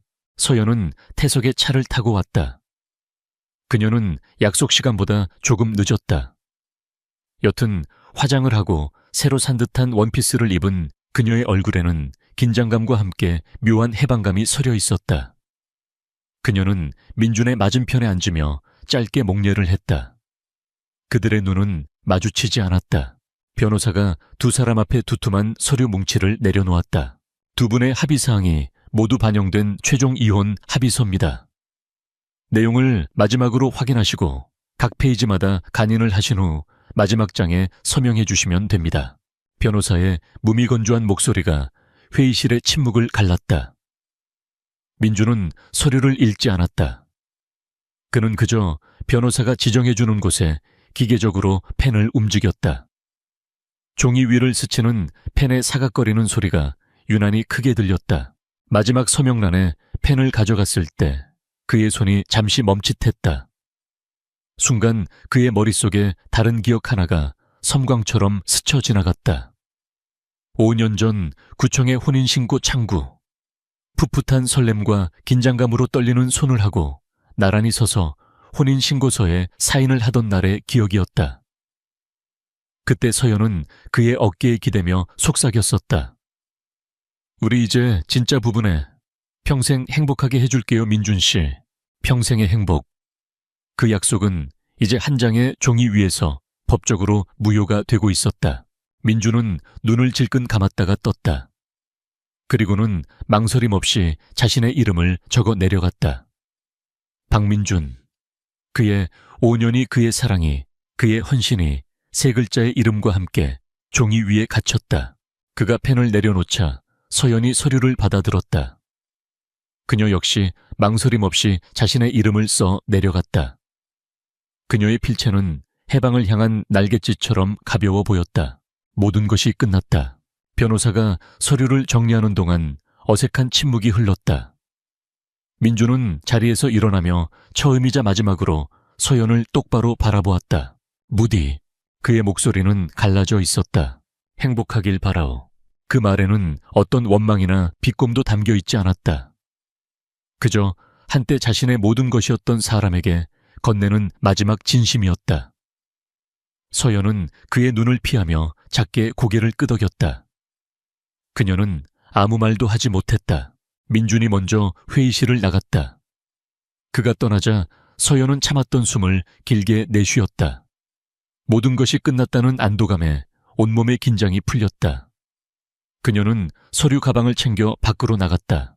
법무법인 건물 앞 눈부신 햇살 아래 태석이 채 기댄 채 그녀를 기다리고 있었다. 그는 서연을 보자마자 환하게 웃으며 다가와 그녀를 품에 안았다. 다 끝났어. 응, 다 끝났어. 서연은 그의 품에 안겨 속삭였다. 그녀는 드디어 자유로워졌다. 민준의 무거운 사랑과 지긋지긋한 죄책감에서 벗어났다. 이제 그녀 앞에는 태석과 함께할 진짜 자신의 삶이 펼쳐질 것이었다. 그녀는 태석의 손을 잡고 햇살 속으로 걸어갔다. 그녀의 등 뒤로 그녀가 버리고 온 과거의 그림자가 길게 늘어졌다. 한편 민주는 회사로 돌아가지 않았다. 그는 무의식적으로 한남동의 펜트하우스로 차를 몰았다. 현관문을 열자 집은 텅 비어 있었다. 서연의 물건들은 이미 모두 사라진 후였다. 그녀가 쓰던 화장대 위에는 먼지만이 희미하게 남아 있었고 옷장에서는 그녀의 향기가 거의 다 사라져 있었다. 그는 천천히 집 안을 걸었다. 함께 와인을 마시던 것을 그녀를 위해 요리하던 주방 그녀가 잠 못 들 때마다 밤새 등을 토닥여주던 침실. 모든 공간에 그들의 시간이 유령처럼 떠다녔다. 하지만 이제 집은 텅 비었다. 더 이상 기다릴 사람도 보살펴야 할 사람도 없었다. 완벽한 고요. 그가 지난 5년간 단 하루도 겪어보지 못했던 절대적인 고독이었다. 민주는 거실 소파에 주저앉았다. 해가 지고 도시의 불빛들이 다시 창밖을 수놓기 시작했다. 그는 어둠 속에 홀로 앉아 있었다. 그가 그녀를 위해 지었던 이 화려한 금빛 세장은 이제 주인을 잃고 그 자신만을 가두는 감옥이 되어버렸다. 그의 어깨가 조용히 그리고 절망적으로 떨리기 시작했다. 이혼 후 한서연은 자신이 마침내 자유를 얻었다고 믿었다. 박민준이라는 거대한 이름과 그가 주는 숨막히는 사랑. 지긋지긋한 죄책감에서 벗어나 비로소 자신의 삶을 살게 되었다고 생각했다. 태석과 함께 구한 서울 변두리의 작은 오피스텔은 한남동 펜트하우스에 비하면 초라했지만 그녀에게는 새로운 시작을 상징하는 낭만적인 공간이었다. 처음 몇 주간은 모든 것이 꿈만 같았다. 그들은 가난하지만 행복한 연인들처럼 함께 장을 보고 소박한 음식을 만들어 먹으며 웃음꽃을 피웠다. 태석은 여전히 다정했고 그의 자유로운 영혼은 서연에게 신선한 자극이 되었다. 그녀는 아침에 눈을 뜰 때마다 이것이 현실이라는 사실에 감사했다. 우울증의 그림자는 거짓말처럼 옅어지는 듯했다. 하지만 환상이 현실의 마모를 견디기까지는 그리 오랜 시간이 걸리지 않았다. 균열은 아주 사소한 것에서부터 시작되었다. 태석의 자유로운 영혼은 다른 말로 하면 책임감의 부재였다.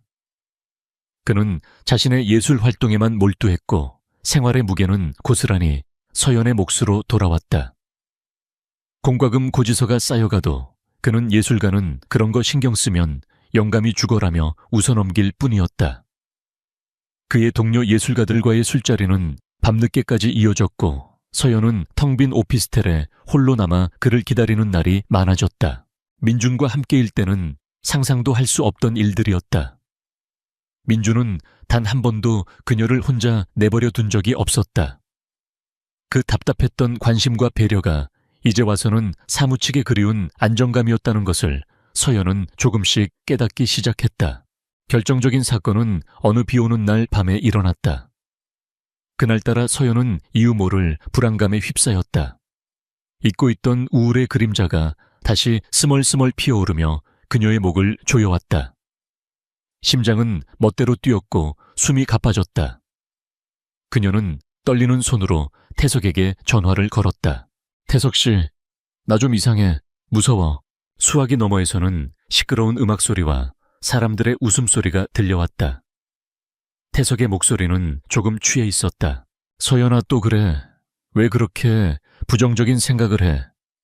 그냥 즐거운 생각을 좀 해봐. 나 지금 중요한 자리니까 이만 끊을게. 디덕. 전화가 끊어졌다. 서연은 차갑게 식어버린 휴대전화를 손에 쥔 채 그 자리에 얼어붙었다. 또 그래. 그 한마디가 비수처럼 그녀의 가슴에 박혔다. 민준이었다면 어땠을까? 그는 아마 회의 중이었더라도 모든 것을 내팽개치고 한 걸음에 달려왔을 것이다. 밤새 그녀의 곁을 지키며 괜찮다고, 내가 여기 있다고 속삭여 주었을 것이다. 그 순간 서연은 깨달았다. 태석은 아픈 자신을 사랑해줄 수 있는 남자가 아니었다. 그는 자신이 만들어낸 과거의 아름다운 환영을 사랑했을 뿐, 병들고 나약한 현실에 한서연을 감당할 능력도 의지도 없는 사람이었다. 그녀가 그토록 벗어나고 싶어 했던 민준의 사랑은 질식할 것 같은 온실이었을지언정 적어도 비바람은 완벽하게 막아주는 곳이었다. 하지만 지금 그녀는 아무런 보호막 없이 차가운 현실의 폭우를 온몸으로 맞고 있었다. 외로웠다. 민준과 함께일 때 느꼈던 죄책감 섞인 외로움과는 비교도 할 수 없는 뼛속까지 시린 진짜 고독이었다. 깨져버린 환상의 조각들은 그녀의 발밑에서 날카롭게 빛나고 있었다. 같은 시각 한남동의 펜트하우스. 박민준은 자신만의 지옥에서 허우적거리고 있었다. 이혼 후 일주일 동안 그는 회사에 나가지 않았다. 집안에 틀어박혀 술로 시간을 보냈다. 어둠 속에서 홀로 마시는 위스키는 더 이상 쓰지 않았다. 그것은 그의 텅 빈 내면을 채워주는 유일한 것이었다. 서연이 떠난 집은 거대하고 공허했다. 그녀의 흔적이 사라진 공간은 이제 그에게 아무런 의미도 없는 화려한 감옥일 뿐이었다. 그의 망가진 일상을 깨뜨린 것은 김지원이었다. 며칠째 연락이 닿지 않는 민준이 걱정되어 그녀는 그의 비서를 통해 비밀번호를 알아내 무작정 집으로 쳐들어왔다. 현관문을 열고 들어선 지원은 눈앞의 광경에 말을 잃었다. 거실에는 빈 술병들이 널려 있었고 음식물 쓰레기에서는 악취가 났으며 며칠은 좋게 씻지 않은 듯한 모습에 민준이 소파에 쓰러져 있었다. 한때 대한민국에서 가장 빛나던 젊은 경영인의 모습은 온데간데 없었다. 민준 씨, 이게 다 뭐예요? 지금 제정신이에요. 지원의 날카로운 목소리에 민준은 느릿느릿 고개를 들었다. 그의 눈은 초점을 잃고 붉게 충혈되어 있었다. 지원 씨가 여길 어떻게 오긴요? 이러고 있을 줄 알았으니까. 맞죠? 일어나요, 당장. 사람 꼴이 이게 뭐냐고요. 지원은 거침없이 창문을 열어 환기를 시키고 널브러진 쓰레기들을 치우기 시작했다.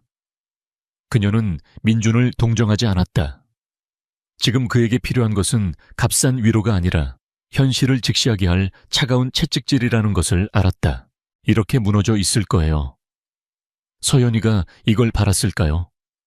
당신 인생은요, 그 5년이라는 시간 이렇게 허무하게 끝내버릴 거냐고요. 내 인생. 민준은 허탈하게 웃었다. 내 인생 같은 건 처음부터 없었어. 내 인생은 전부 한서연이었으니까.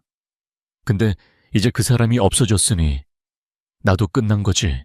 끝나긴 뭐가 끝나요. 지원은 그의 앞에 다가와 그의 눈을 똑바로 쳐다보며 소리쳤다. 정신 차려요. 박민준 서연이는 당신의 전부였을지 몰라도 당신은 당신 자신이에요. 당신이 지켜야 할 회사와 직원들이 있고 당신을 걱정하는 사람들이 있어요. 언제까지 과거에 갇혀서 스스로를 망가뜨릴 건데요. 서연이가 당신을 버렸다고 해서 당신까지 당신을 버리면 어떡해요. 지원의 눈가에 눈물이 맺혔다. 그것은 민준에 대한 연민인 동시에 두 사람의 엇갈린 운명에 대한 안타까움이었다. 그녀의 진심 어린 절규는 술과 자기 연민의 안개 속에 갇혀있던 민준의 의식을 아주 조금씩 깨우기 시작했다. 그날 이후 지원은 거의 매일같이 그를 찾아왔다. 그녀는 억지로 그를 일으켜 샤워를 시켰고 속이 풀릴 만한 따뜻한 해장국을 끓여주었으며 아무 말 없이 함께 공원을 산책했다. 그녀는 그에게 서연에 대해 묻지 않았고 섣부른 위로도 하지 않았다. 그저 묵묵히 그의 곁을 지키며 그가 스스로 일어설 수 있는 최소한의 공간과 시간을 마련해 주었다. 한 달이라는 시간이 흘렀다. 민준은 여전히 아팠지만 더 이상 스스로를 파괴하지는 않았다. 그는 지원의 성화에 못 이기는 척 다시 회사에 나가기 시작했다. 처음에는 모든 것이 낯설었다.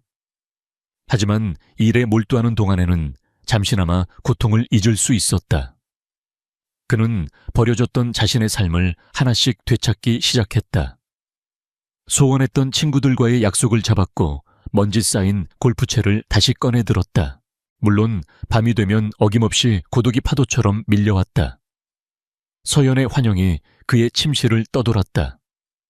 하지만 이제 그는 더 이상 술병을 찾지 않았다. 대신 그는 서재로가 불을 켰다. 그가 서연을 위해 사들였던 수많은 심리학과 의학 서적들.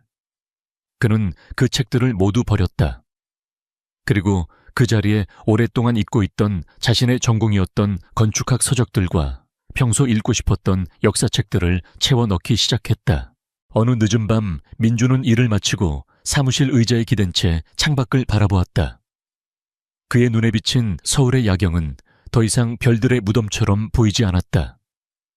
그것은 다시 수많은 사람들의 삶과 욕망이 꿈틀대는 거대한 도시의 심장으로 보였다. 그는 아직 길을 잃었지만 적어도 어둠 속에서 한 걸음은 내디뎠다는 것을 알 수 있었다. 그의 삶은 끝나지 않았다. 그저 아주 길고 혹독했던 한 챕터가 끝났을 뿐이었다. 그의 옆에는 그가 무너지지 않도록 조용히 버팀목이 되어준 한 사람, 김지원이 있었다. 아직은 그저 고마운 친구일 뿐이었지만 운명은 이미 두 사람의 길을 아주 서서히 하나의 방향으로 포개고 있었다. 시간은 가장 위대한 치유사라는 말처럼 계절이 2번 바뀌는 동안 박민준의 삶에도 더디지만 분명한 변화가 찾아왔다. 이혼 후 꼬박 1년이라는 시간이 흘렀다. 한남동의 텅 빈 펜트하우스는 더 이상 그를 가두는 감옥이 아니었다. 그곳은 이제 그의 상처와 회복의 역사가 고스란히 담긴 온전한 자신만의 공간이 되었다. 그의 곁에는 언제나처럼 김지원이 있었다. 하지만 두 사람의 관계는 1년 전과는 미묘하게 달라져 있었다. 지원은 더 이상 위로자나 보호자의 역할에 머무르지 않았다. 그들은 이제 가장 편안한 친구이자 서로의 삶을 가장 깊이 이해하는 동반자가 되어 있었다. 일주일에 서너 번 함께 저녁을 먹는 것은 그들의 자연스러운 일과가 되었다. 때로는 민준의 집에서, 때로는 지원의 아파트 근처 작은 식당에서였다. 그들은 더 이상 한서연에 대해 이야기하지 않았다. 대신 서로의 회사 일에 대해 조언을 구하고 새로 나온 영화에 대해 열띤 토론을 벌였으며 가끔은 시시콜콜한 농담을 하며 어린아이처럼 웃었다. 민주는 지원과 함께 있을 때 자신이 지난 몇 년간 잊고 있던, 아니 가져본 적도 없었던 편안함이라는 감정을 느꼈다. 서연과의 사랑이 언제나 살얼음판을 걷는 듯한 긴장과 자기 희생을 동반했다면 지원과의 관계는 따뜻한 담요처럼 아늑하고 평온했다.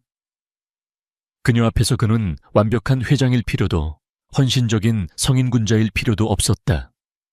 그는 그저 박민준 그 자신으로 존재할 수 있었다.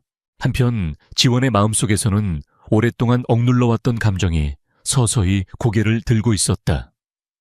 그녀는 아주 오래전부터 민준을 마음에 품고 있었다. 친구의 남편이기에, 그리고 친구의 아픔을 알기에 감히 드러낼 수 없었던, 그래서 더 깊고 애틋했던 마음이었다.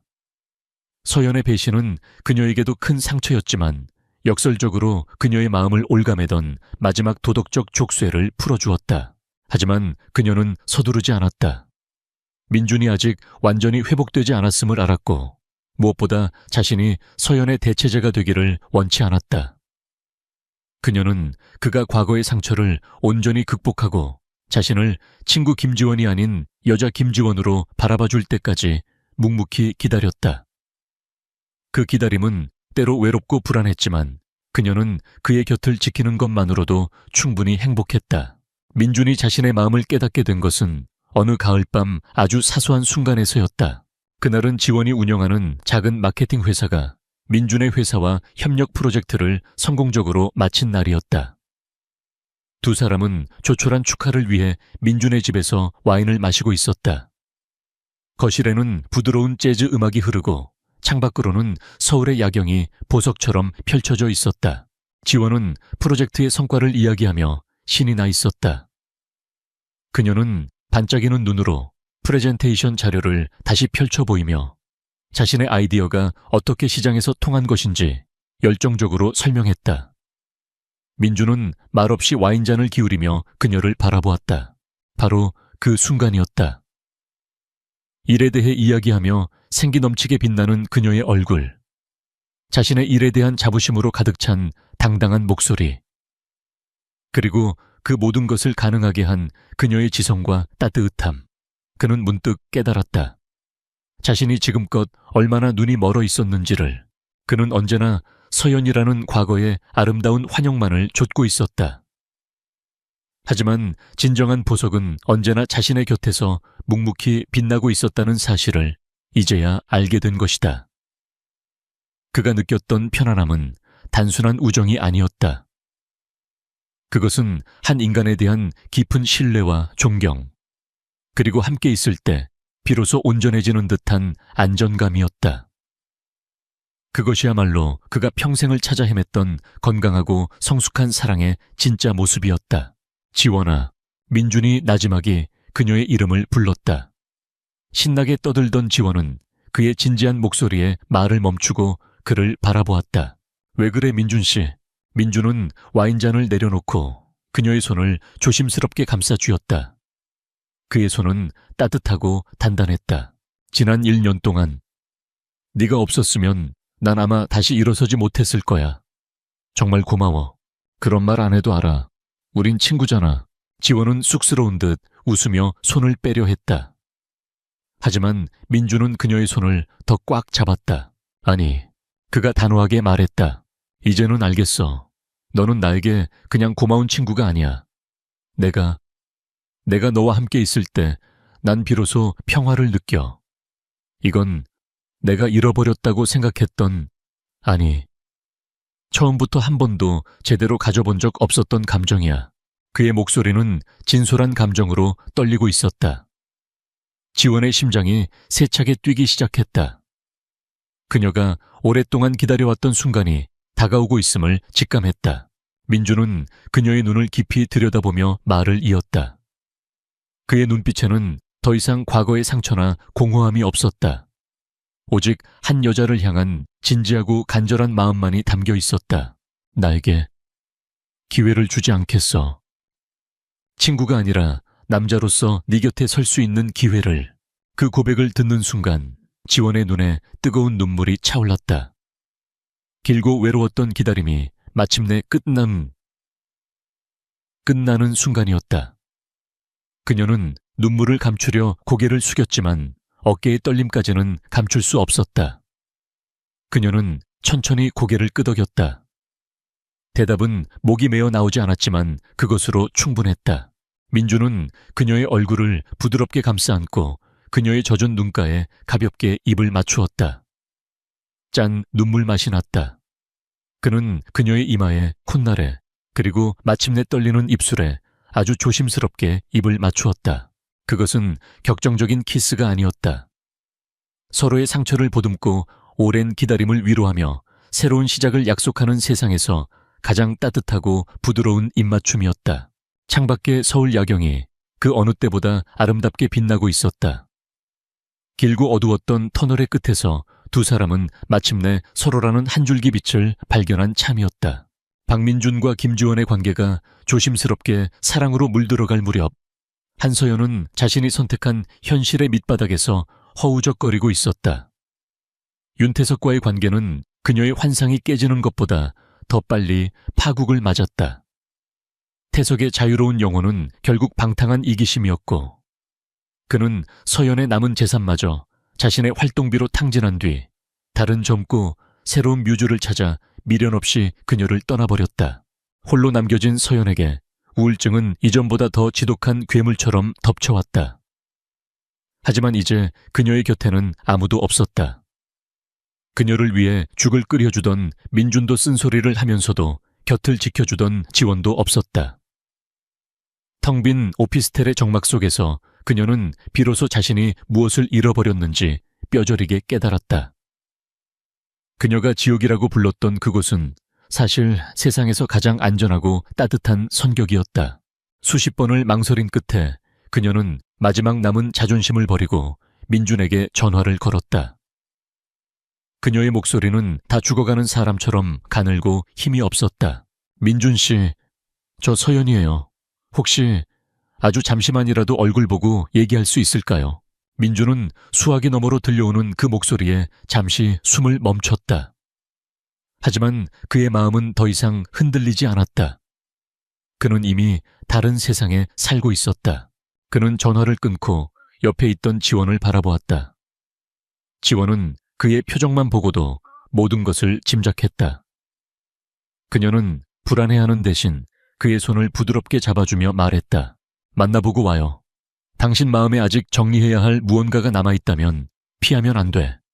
난 당신을 믿으니까 괜찮아. 그녀의 깊은 신뢰에 민주는 고마움을 느끼며 고개를 끄덕였다. 그는 과거를 마주할 용기를 얻었다. 약속 장소는 시내의 한적한 호텔 카페였다. 그들의 추억이 깃들지 않은 철저히 중립적인 공간. 민준이 먼저 도착해 자리를 잡고 앉았다. 잠시 후 서연이 카페 안으로 들어섰다. 민준은 그녀를 보고 순간적으로 놀랐다. 불과 1년 남짓한 시간이었지만 그녀는 완전히 다른 사람이 되어 있었다. 한때 빛나던 미모는 온데간데 없고 헬쑥하고 초췌한 얼굴에 깊은 그늘이 드리워져 있었다. 그녀가 입은 옷은 낡고 구겨져 있었다. 이혼 서류에 서명하던 날 새로운 삶을 향한 해방감으로 빛나던 그 당당한 모습은 찾아볼 수 없었다. 반면 민주는 그 어느 때보다 안정되고 평온해 보였다. 그의 눈빛은 더 이상 공허하지 않았고 잘 맞는 슈트 아래로 보이는 다부진 어깨는 한 회사를 이끄는 리더의 자신감으로 가득 차 있었다. 서연은 그의 맞은편에 주눅든 채 앉았다. 그녀는 차마 그의 얼굴을 똑바로 쳐다보지 못하고 찻잔만 내려다보았다. 한참의 침묵 끝에 그녀가 입을 열었다. 잘 지내는 것 같네요. 그래요. 잘 지내고 있어요. 민준의 담담한 대답에 서연의 어깨가 더욱 움츠러들었다.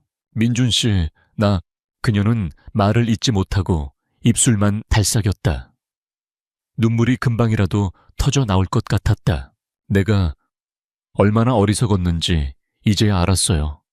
모든 게 내 잘못이었어요. 당신이 내게 주었던 것이 얼마나 크고 소중했는지. 그걸 다 잃고 나서야 바보처럼 깨달았어요. 그녀는 처음으로 진심 어린 사과를 했다. 그녀의 목소리는 후회와 자기 혐오로 가득 차 있었다. 태석 씨는 떠났어요. 난 이제 혼자예요. 매일 밤 당신이 끓여주던 그 죽이 생각나고 당신의 따뜻했던 손길이 생각나서 미칠 것 같아요. 내가 정말 잘못했어요, 민준 씨. 제발. 그녀의 말은 명백한 애원이었다. 한 번만 용서해달라는, 다시 돌아가고 싶다는 절박한 외침이었다. 민준은 그녀의 말을 끝까지 조용히 들어주었다. 그의 마음속에는 더 이상 분노나 원망이 남아있지 않았다.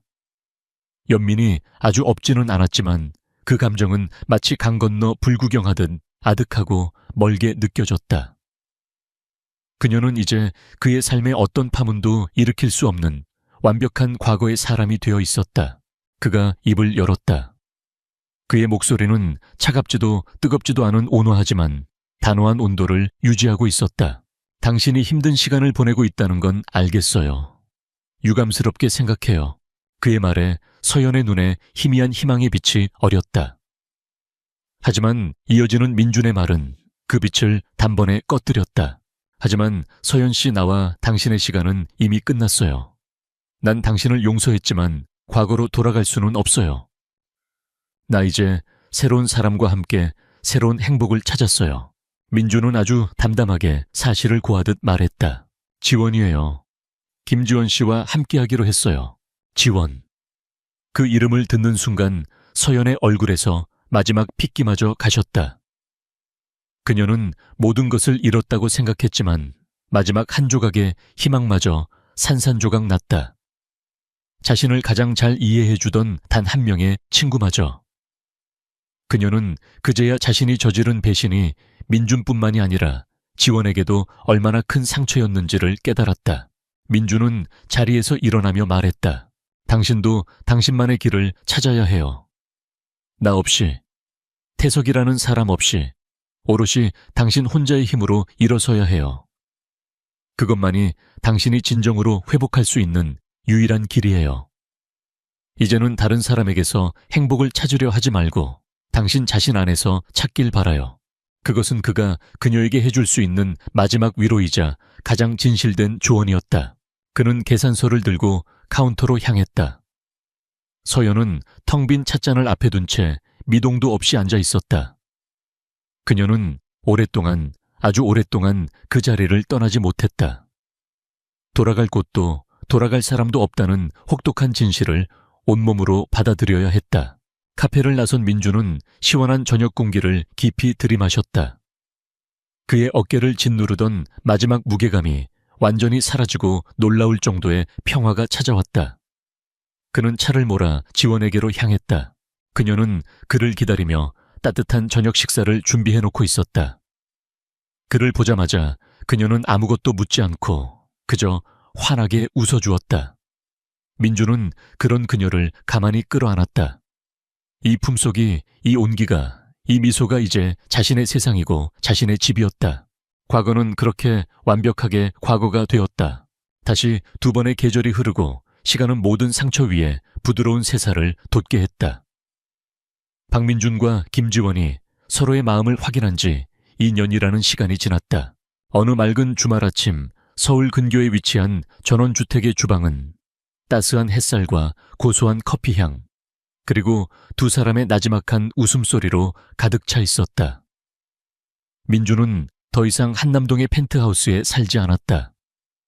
그곳은 과거의 상처와 기억이 너무 많이 밴 공간이었다. 지원과 함께 새로운 시작을 하기 위해 그는 도시의 소음에서 벗어난 이곳에 그들의 새로운 보금자리를 마련했다. 넓은 정원과 따뜻한 햇살이 가득 들어오는 두 사람의 취향이 고스란히 담긴 집이었다. 이야기의 시작이었던 5년 전의 어느 아침과 비슷한 풍경이었지만 모든 것이 정반대였다. 민주는 더 이상 홀로 외롭게 아침을 준비하지 않았다. 그의 옆에는 앞치마를 두른 지원이 함께 있었다. 그가 간 내린 커피를 잔에 따르는 동안 지원은 팬 위에서 노릇노릇하게 익어가는 프렌치 토스트를 뒤집었다. 그들의 움직임은 오래 함께한 부부처럼 자연스럽고 편안했다. 민준 씨, 주말에 오랜만에 영화나 보러 갈까? 새로 개봉한 영화 재밌다던데. 지원이 토스트를 접시에 담으며 말했다. 좋지. 당신이 보고 싶다면 뭐든지. 아니면 그냥 집에서 뒹굴뒹굴하면서 책이나 읽을까? 이 집 정원이 너무 좋아서 나가기가 싫단 말이야. 민준이 그녀의 허리를 감싸 안으며 장난스럽게 속삭였다. 지원은 그런 그를 보며 웃음을 터뜨렸다. 누가 보면 자연인인 줄 알겠네. 대한민국에서 제일 바쁜 CEO가 할 소리는 아닌 것 같은데요. 당신이랑 있을 때만큼은 나도 그냥 평범한 남자이고 싶어서 그래. 두 사람의 대화에는 어떤 긴장이나 무거움도 없었다. 그저 서로에 대한 깊은 애정과 신뢰에서 비롯된 편안함만이 가득했다. 민주는 문득 몇 년 전에 자신을 떠올렸다. 한 여자의 그림자 속에서 자신의 모든 것을 소진하며 그것이 사랑의 전부라고 믿었던 어리석었던 남자. 그는 잃고 나서야 깨달았다. 진정한 사랑은 어느 한쪽의 일방적인 희생이 아니라 두 사람이 함께 같은 곳을 바라보며 나란히 걸어가는 것이라는 사실을. 그는 지원을 만나 비로소 진정한 의미의 함께라는 단어를 배웠다. 지원은 그에게 기대기만 하는 연약한 존재가 아니었다. 그녀는 자신의 일을 사랑하고 자신의 삶을 주체적으로 꾸려나가는 강인하고 지혜로운 동반자였다. 그녀는 민준의 아픔을 보듬어 주었지만 그의 그늘 속에 안주하지 않았다. 오히려 그녀의 당당함과 건강한 에너지가 민준을 어둠 속에서 끌어내 주었다. 지원은 커피를 한 모금 마시며 창밖의 푸른 정원을 바라보았다. 그녀 역시 지난 시간들을 떠올렸다. 오랫동안 친구의 남편이라는 이유로, 가슴 아픈 연민이라는 이유로 자신의 감정을 억눌러야 했던 시간들.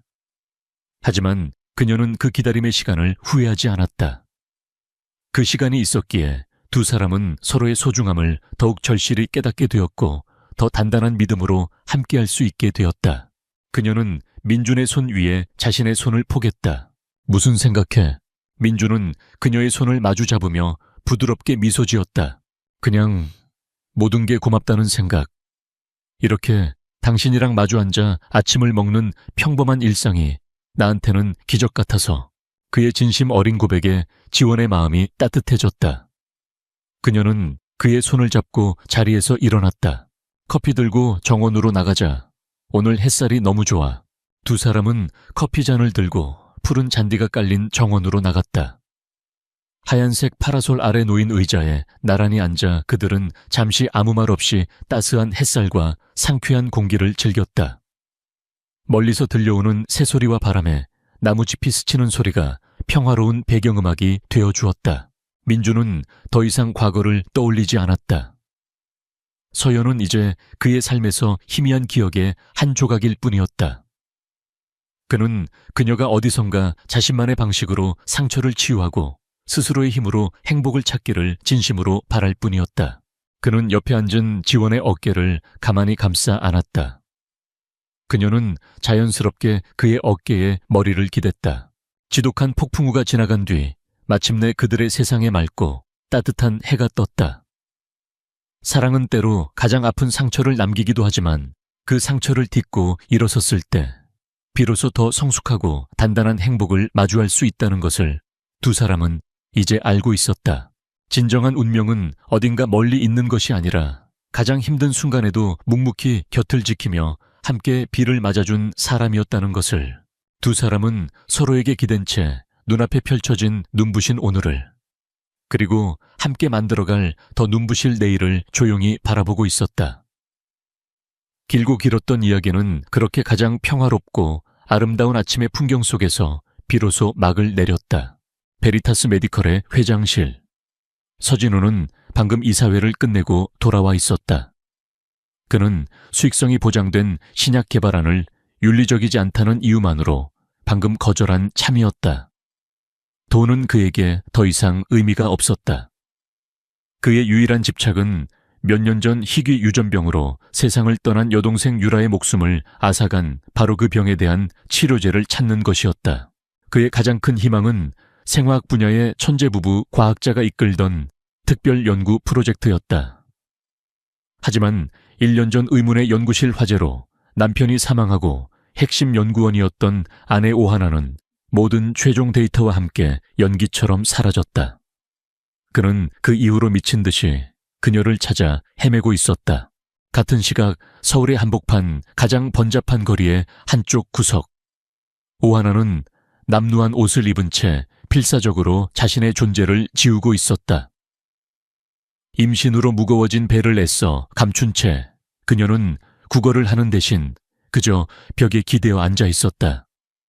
그녀의 눈에는 깊은 절망과 그럼에도 불구하고 꺼지지 않는 경계심이 함께 서려 있었다.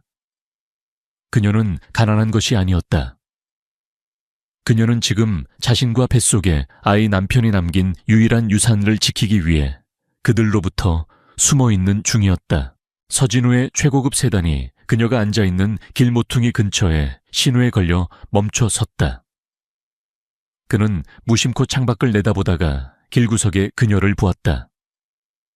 처음에는 그저 임신한 노숙자를 향한 가벼운 동정심이었다.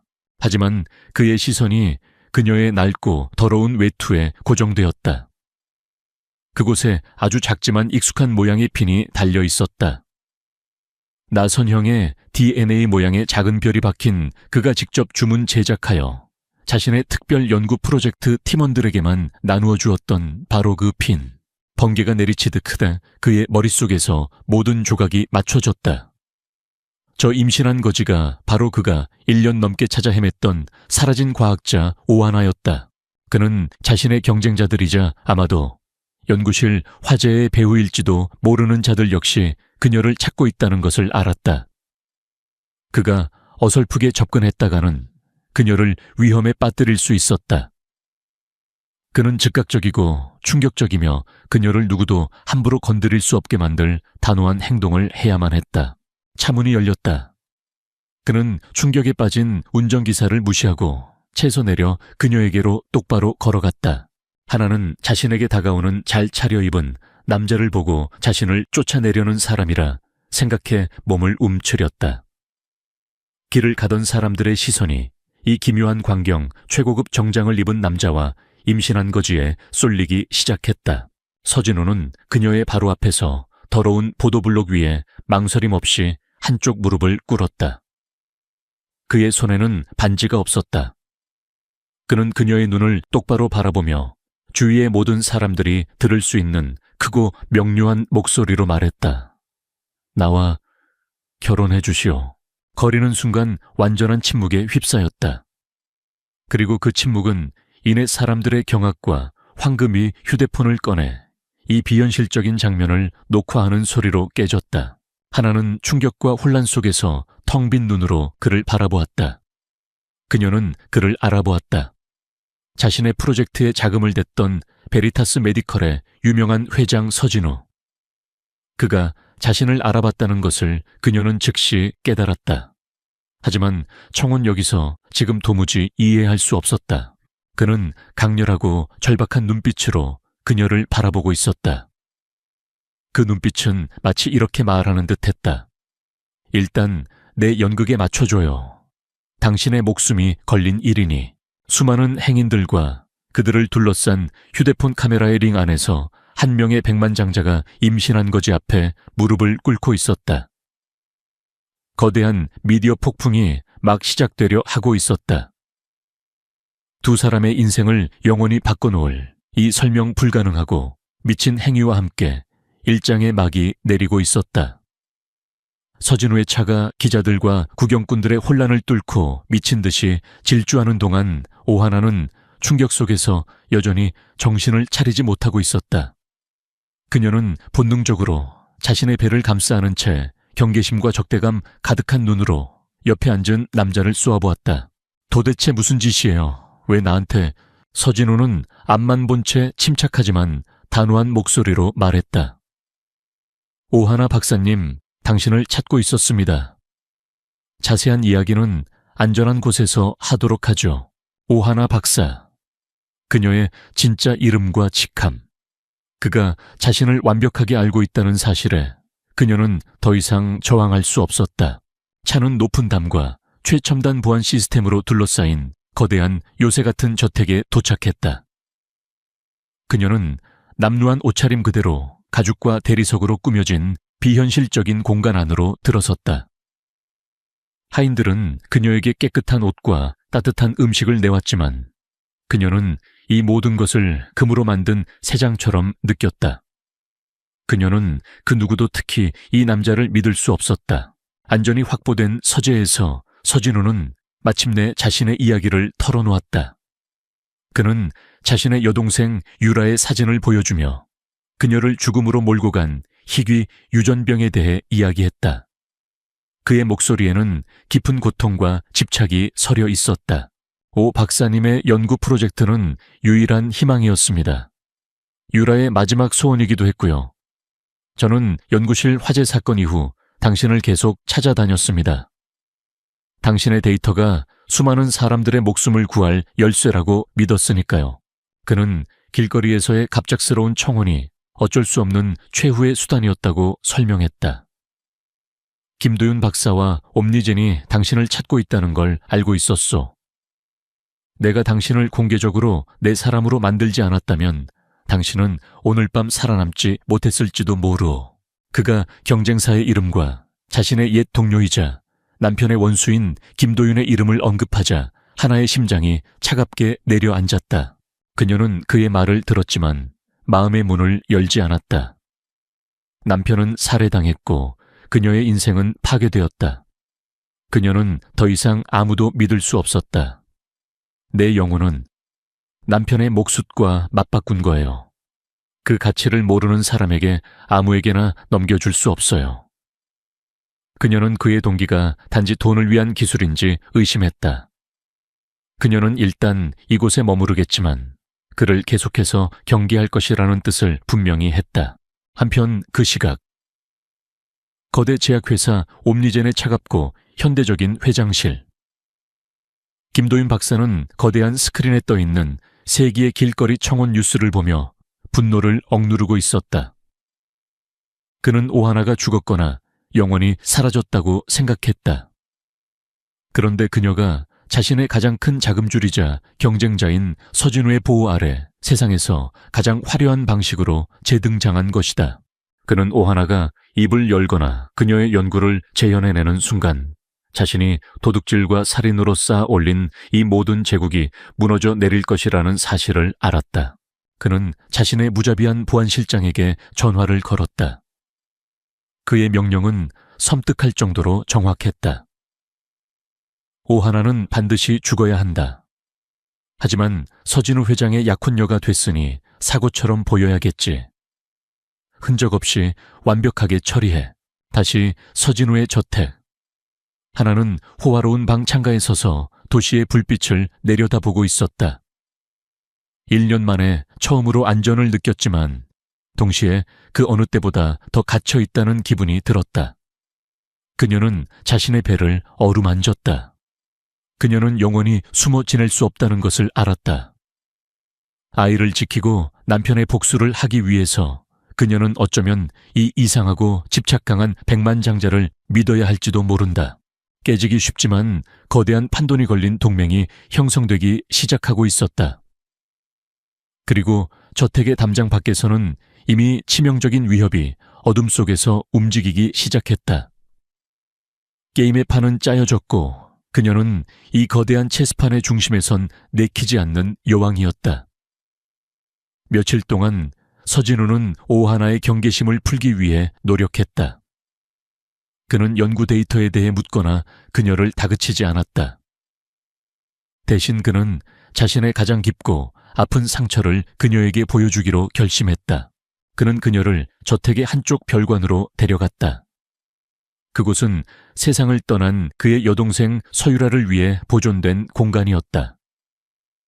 유라가 쓰던 물건들, 그녀의 웃는 모습이 담긴 사진들, 그리고 그녀가 병마와 싸웠던 흔적들이 고스란히 남아있었다.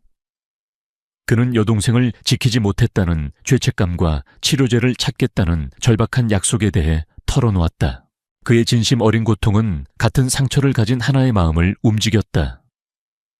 그녀는 그의 집착이 단순한 이유는 추구가 아니라 자신과 같은 사랑하는 사람을 잃은 자의 깊은 슬픔에서 비롯되었음을 깨달았다. 마침내 그녀는 그를 믿기로 결심했다. 아주 조금씩, 그리고 조심스럽게 그녀는 그의 서재에서 진실의 일부를 털어놓았다. 우리 프로젝트의 세 번째 파트너였던 김도윤 박사. 그가 우리를 배신했어요. 그녀는 김도윤이 어떻게 자신들의 마지막 실험을 방해하고 연구 결과물을 훔쳤으며 산업 스파이라는 누명을 씌워 연구실 화재를 일으켰는지에 대해 설명했다. 하지만 그녀는 남편이 그 화재 속에서 사고로 죽은 것이 아니라 살해당했다는 가장 핵심적인 사실은 아직 숨겼다. 그 누구도 믿을 수 없었던 그녀에게 그것은 아직 꺼내기 너무나 무거운 진실이었다. 그녀의 이야기를 들은 서진우의 눈빛은 차갑게 굳어졌다. 치료제를 찾기 위한 그의 여정은 이제 정의를 구현하기 위한 여정이 되기도 했다. 그는 자신의 약속을 즉시 이행했다. 그는 저택의 지하 벙커를 세계 최고 수준의 생화학 연구실로 개조하라고 지시했다. 비밀리에 고용된 기술자 팀이 밤낮으로 일했고 최첨단 장비들이 야음을 틈타 저택으로 옮겨졌다. 일주일 만에 잊혀졌던 지하 공간은 그녀가 잃어버렸던 연구실보다 훨씬 더 뛰어난 그녀만을 위한 비밀 실험실로 재탄생했다. 마침내 오하나는 자신의 새로운 연구실에 들어섰다. 1년여 만에 그녀는 다시 자신의 세계로 돌아온 것이다. 그녀는 감격에 휩싸여 새로운 장비들을 어루만졌다. 그녀는 자신의 인생이 걸린 작업을 다시 시작했다. 그녀는 먼저 자신의 머릿속에 완벽하게 저장되어 있던 복잡한 유전자 서열과 단백질 구조 공식들을 써내려가기 시작했다. 그녀의 천재성이 다시 한번 빛을 발하는 순간이었다. 그리고 그녀는 화재 현장에서 목숨을 걸고 빼돌렸던 손상된 작은 하드 드라이브를 꺼내 들었다. 그녀는 그 안에 조각나 있는 데이터들을 복구하며 남편과 자신의 잃어버린 연구의 퍼즐을 맞춰나가기 시작했다. 서진우는 종종 연구실의 관찰창을 통해 일에 몰두한 그녀의 모습을 조용히 지켜보았다. 그는 그녀의 열정과 천재성에 감탄했고 많은 대화 없이도 두 사람 사이에는 공동의 목표를 향한 깊은 유대감이 형성되고 있었다. 몇 주간의 밤샘 작업 끝에 마침내 그녀는 첫 번째 돌파구를 마련했다. 그녀는 유전자 시퀀싱 기술의 핵심 알고리즘을 완벽하게 복원해내는데 성공했다. 그것은 치료제 개발을 향한 거대한 첫걸음이었다. 그녀는 모니터에 떠오른 복잡한 코드와 분자구조 다이어그램을 서진우에게 보여주었다. 이게 시작이에요. 그녀의 눈에 오랫동안 잃어버렸던 자신감의 불꽃이 다시 타올랐다. 그것은 희망과 진보의 순간이었다. 오하나는 안전한 항구를 찾았고 서진우는 잃어버렸던 열쇠를 되찾았다. 하지만 그들이 비밀 연구실에서 작은 승리를 자축하는 바로 그 순간 김도윤 박사 역시 자신의 스파이로부터 보고를 받고 있었다. 서진우 회장의 저택으로 비정상적인 양의 최첨단 실험 장비가 반입됨. 김도윤의 얼굴이 분노와 이해로 어둡게 변했다. 그는 무슨 일이 벌어지고 있는지 즉시 깨달았다. 그 거지는 단순한 약혼녀가 아니었다. 그녀가 자신의 무기를 다시 만들고 있는 것이다. 그는 그녀가 그것을 완성하기 전에 더욱 강력하고 직접적인 공격을 감행해야 한다는 것을 깨달았다. 두 사람의 짧은 평화는 이제 곧 산산조각이 날 터였다. 김도윤 박사는 오하나가 성공하게 둘 수 없었다. 그는 서진우의 철옹성 같은 저택에 쉽게 접근할 수 없다는 것을 깨닫고 먼저 외부에서부터 그녀를 무너뜨리는 공격을 시작했다. 그는 돈으로 매수한 타블로이드 기자들에게 교묘하게 왜곡된 정보들을 흘렸다. 충격 서진우 회장의 신데렐라 과거 정신병력 있는 사기꾼. 희대의 길거리 청혼 알고 보니 슬픔에 잠긴 재벌을 등친 계획적 접근. 과 같은 자극적인 기사들이 인터넷을 도배하기 시작했다. 그들은 그녀가 과거 산업 스파이 혐의로 쫓겨났다는 사실을 부풀리고 그녀의 임신의 진위까지 의심하며 그녀를 비정상적인 정신 상태의 교활한 사기꾼으로 몰아갔다. 이 미디어 공격은 베리타스 메디컬을 뒤흔들었다. 이 사진들은 회사의 명성에 흠집이 가는 것을 두려워하며 서진우에게 그 여자를 정리하라고 압박했다. 하지만 서진우는 맹렬하게 그녀를 방어했다. 이것은 그저 소음일 뿐이오. 저들이 두려워하고 있다는 증거지. 우리는 진실이라는 무기를 가지고 있어. 그는 언론의 공격에 흔들리는 하나를 동정이 아닌 차가운 결의로 다독였다. 그의 굳건한 태도는 오히려 두 사람의 동맹을 더욱 강하게 만들었다. 외부에서의 심리전이 계속되는 동안 김도윤의 진짜 공격이 시작되었다. 그는 단순한 폭력배가 아닌 침투 전문 요원들을 고용하여 서진우의 저택에 잠입시켰다. 그들의 목표는 단 하나, 오하나의 제거였다. 어느 깊은 밤 침투조는 저택의 보안 시스템을 우회하여 담을 넘었다. 하지만 그들은 서진우의 충직한 경호실장을 너무 얕보고 있었다. 전직 특수부대 출신인 경호실장은 경보 시스템이 감지하지 못한 미세한 침입의 흔적을 발견했다. 저택의 넓은 정원에서 보이지 않는 고양이와 쥐의 게임이 시작되었다. 침투 요원 중 한 명이 마침내 지하 연구실로 통하는 환기구 근처까지 접근했다. 하지만 그가 환기구 덮개를 열려는 순간 어둠 속에서 서진우의 경호팀이 나타나 그의 앞을 막아섰다. 소음기가 달린 총격음과 짧고 격렬한 격투가 순식간에 벌어졌다. 소라는 하나이가 있는 연구실까지는 들리지 않게 신속하고 조용하게 제압되었다. 서진우는 침입 시도가 있었다는 보고를 받았다. 그는 김도윤이 상상 이상으로 위험하고 절박한 상대라는 것을 깨달았다. 자신의 요새였던 저택마저 침범당한 것이다. 그는 지하 연구실로 내려갔다. 그는 임신한 그녀를 자극하지 않기 위해 방금 전의 총격전에 대해서는 말하지 않았다. 하지만 그의 목소리는 그 어느 때보다 무겁고 단호했다. 오 박사, 더 이상 숨어서 방어만 할 수는 없게 되었어. 우리가 공격해야만 하오. 그가 우리를 완전히 파멸시키기 전에 연구를 끝내야만 합니다. 추상적이었던 과학 연구는 이제 생존을 위한 전쟁 무기가 되었다.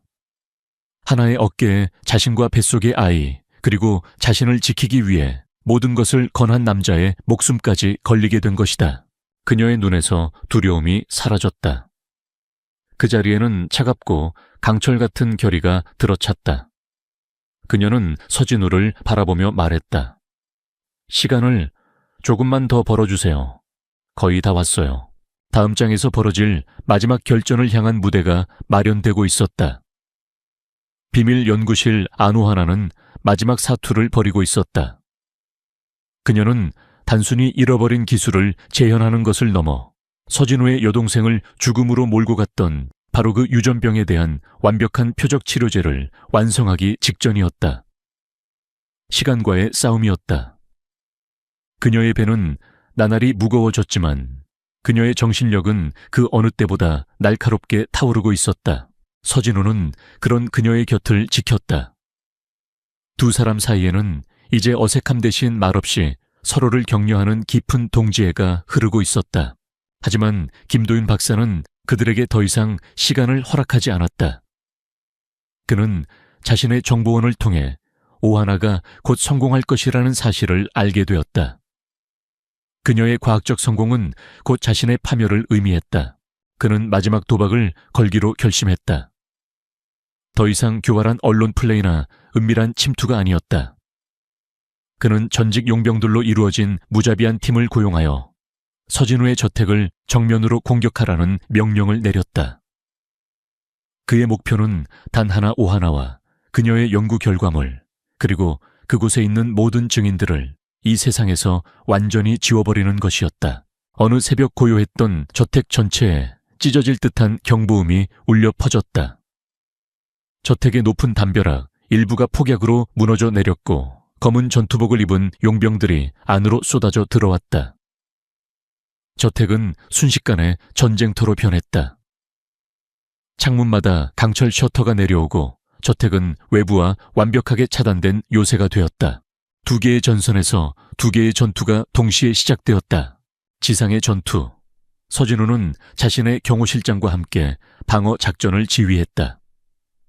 그들은 수적으로는 열세였지만 요새화된 저택의 구조와 최첨단 방어 시스템을 이용하여 필사적으로 저항했다. 그는 더 이상 냉정한 경영자가 아니었다. 그는 자신의 집과 자신의 희망이 된 한 여자를 지키기 위해 목숨을 걸고 싸우는 전사였다. 지하의 전투.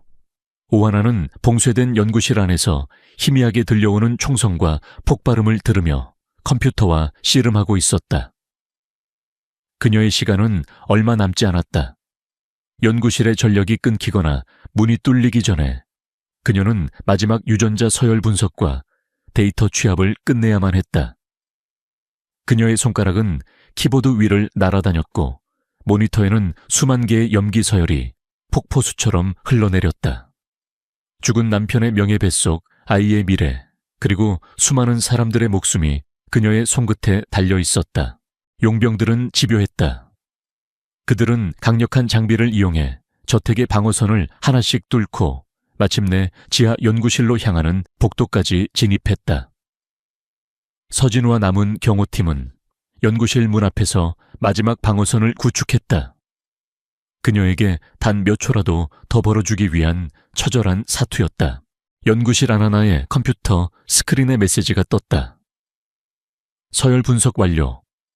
데이터 취합 99%. 바로 그 순간 연구실의 육중한 강철문에 용병들이 설치한 소형 폭약이 터졌다. 쾅 말 단시한 치다 오다넨 치게 치다르치라. 문이 안쪽으로 폭발하며 뜯겨져 나갔다. 용병의 리더가 자욱한 연기 속에서 모습을 드러냈다. 그의 손에 들린 총구가 정확히 하나를 겨누고 있었다. 동시에 그녀의 스크린 속 진행률 막대가 100%에 도달했다. 데이터 취합이 완료되었고 그 모든 정보는 서진우가 미리 준비해둔 지구 반대편에 안전한 클라우드 서버로 자동 업로드를 시작했다. 용병 리더는 자신이 이겼다고 생각하며 비릿한 미소를 지었다. 그는 방가쇠를 당기려 했다.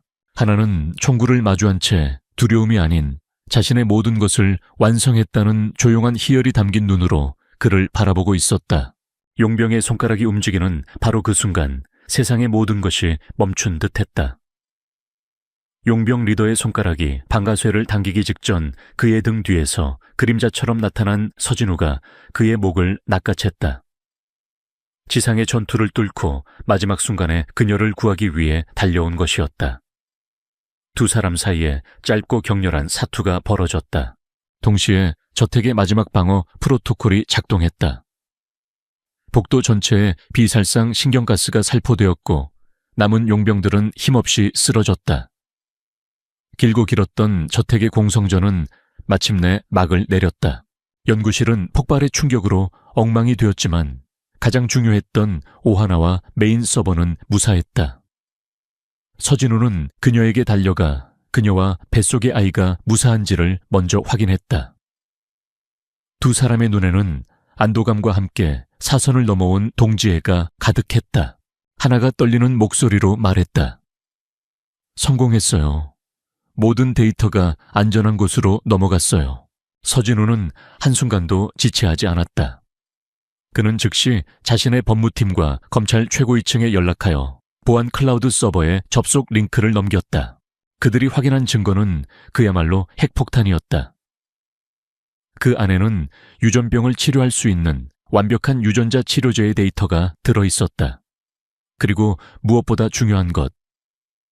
하나는 남편과 함께 원본 연구 데이터의 가장 핵심부에 그들만이 아는 디지털 워터마크, 자신들의 DNA 염기 서열과 결혼 기념일을 기반으로 한 암호 코드를 심어두었다.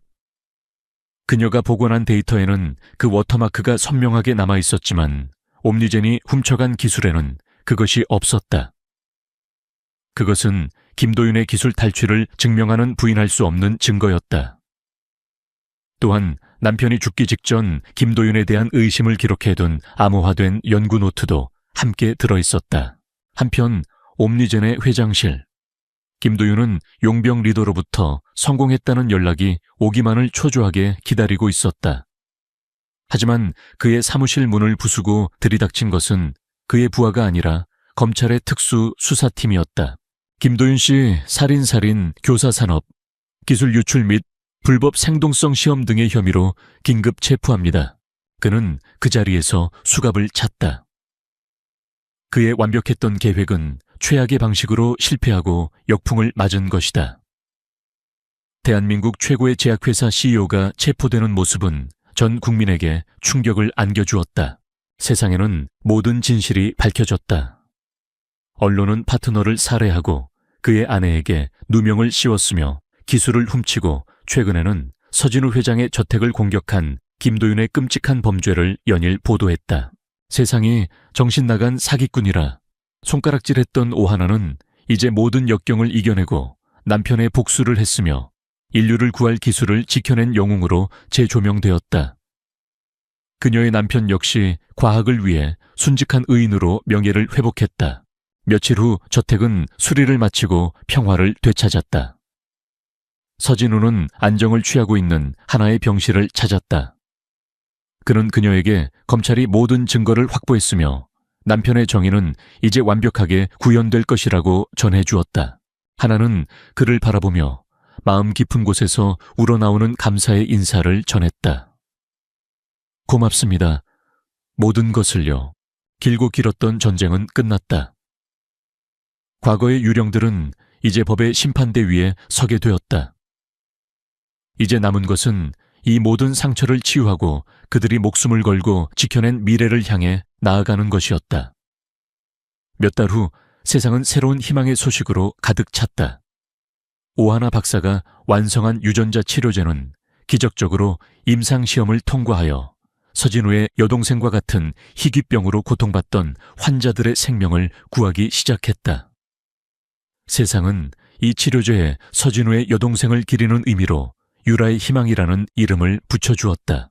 오하나의 죽은 남편의 명예 역시 완벽하게 회복되었다. 그의 이름은 치료제의 공동 개발자로 나란히 올라갔고 국가로부터 최고의 과학 훈장이 추서되었다. 오하나는 건강한 아들을 낳았다. 아이는 죽은 남편을 꼭 빼닮아 있었다.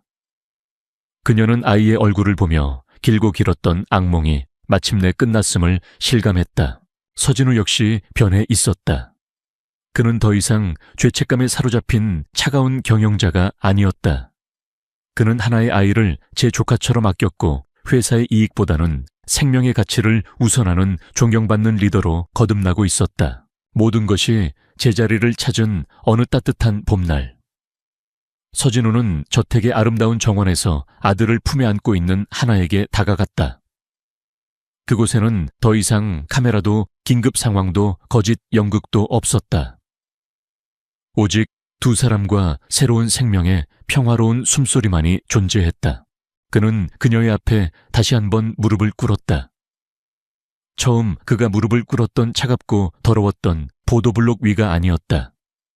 부드러운 잔디 위였다. 그는 그녀의 손을 잡고 진심을 담은 반지를 내밀었다. 하나셋이 처음 길 위에서의 청혼은 당신을 지키기 위한 거짓말이었습니다. 하지만 지금 이 순간은 진심입니다.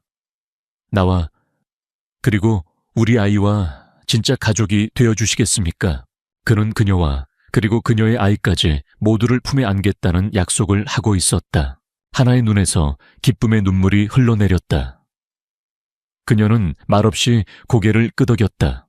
세 사람은 함께 따스한 봄 햇살 아래 서 있었다.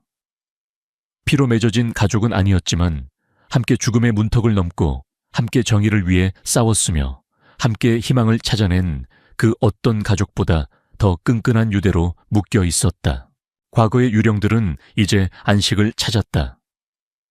그리고 절망의 잿더미 위에서 새로운 희망과 사랑으로 만들어진 가족이 그들의 밝은 미래를 향해 첫걸음을 내딛고 있었다.